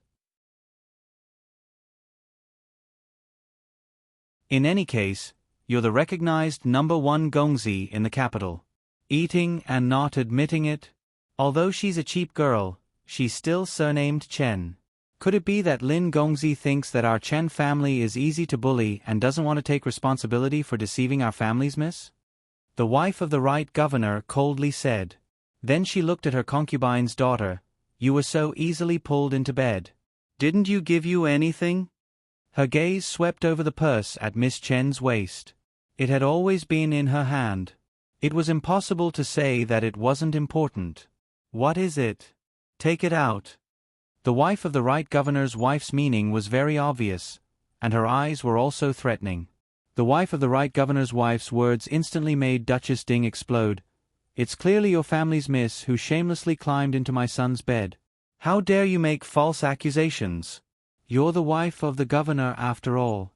Aren't you a little too shameless? If it was said that the wife of the right governor's wife didn't understand how this child came about, she could roughly guess. She didn't believe that Sun Yilin had taken the initiative to deceive her, the daughter of a concubine. It wasn't that she said that this little b*tch of hers really didn't have the qualifications to be liked by Sun Yilin. However, at this time, no matter what consideration she had to make false accusations. Who's the shameless one? So what if she was a little shameless? It was better than some people's brains being muddled. Did you hear that? Take it out. Miss Chen squeezed the purse again and again. There must be something important in it. She didn't care about her official mother's threat and just stared at Sun Yilin foolishly. However, there was only disgust and deep hatred in Sun Yilin's eyes. He was so ruthless. She opened the purse and took out the things inside. Seeing the warm jade that had been with him for more than 10 years, Sun Yilin's mind buzzed. He turned his head to look at his mother. This was given to me by young Master Lin. He said that this was a birthday gift from the former Duke Ding when he was 1 year old. It's an extremely rare piece of warm jade with the word Lin engraved on it. Therefore, this woman who had been ruthlessly hurt was also willing to go all out. She originally wanted to take a step back, but Sun Yilin's gaze fiercely stabbed her. Duchess Ding was about to go crazy with anger. How dare she? How dare this little b*tch say that? Little b*tch, how dare you talk nonsense? She stepped forward and wanted to give her a slap. However, the wife of the governor of the right was not someone to be trifled with. She quickly grabbed her wrist and said, What's wrong? Your son gave away his personal belongings to someone else, and you're angry at the innocent? Sun Yilin was the coldest person in his heart now. Although he didn't keep that piece of jade with him every day, he had it with him for at least half a month. He just changed it 3 days ago, but now it had become a love token in the hands of a woman he didn't know. She even said that she was pregnant with his child. How ridiculous it was. And the most ridiculous thing was that it was most likely given by his own mother. Was she really his biological mother? How could she do this? Sun Yilin wanted to cry, but he couldn't cry at all. Grandmother was right. Third Miss Luo didn't have to marry only him. Even if she was deeply in love with him, there was still 1 or 2 years before the wedding date. His mother humiliated others again and again. No one would marry into the family, unless it was a pure marriage alliance and didn't consider the family's daughter at all. But was it the Luo family? Not at all. It was clearly their Duke Ding Fu who wanted to rope in the Luo family. It was clearly his deep feelings for the other family's daughter. Old Lady Luo looked on coldly. She didn't expect that Duchess Ding's opinion of Wan Wan would be so big. So, even if this Miss Chen didn't come to the door, even if Jean Qinhuang didn't come, Wan Wan absolutely couldn't marry into Duke Ding Fu. The darling that she held in the palm of her hand like a pearl was not to be humiliated and humiliated. Old Lady Luo's anger at this moment was unprecedentedly high. Her expression became colder and colder. With a gentle push of her hand, the teacup beside her fell to the ground and shattered with a bang. It also made the two people who were tearing at each other forget about it and couldn't help but withdraw their hands at the same time. Old Lady Luo wiped her hands with a brocade handkerchief, appearing indifferent. "I'm sorry, my hand slipped. The doctor hasn't arrived yet? Quickly invite him in and let Miss Chen take a good look. In any case, he is Duke Ding's grandson." Duchess Ding only felt great humiliation, but at this time, she suddenly couldn't speak. Not only because of old Lady Luo's expression, but also because she inadvertently saw the hatred in her son's eyes. https://www.bicken.com/11/11807/6653070. HTML chapter error. Click here to report. Registration is exempted. We will deal with it as soon as possible. After reporting, please wait patiently and refresh the page. Please remember the domain name of this book: www.bicken.com. Bicken.com mobile version reading website. Bicken.com. You're tuning in to the Narrate and Escape YouTube channel. Don't forget to subscribe and join us on this journey to catch the most captivating stories.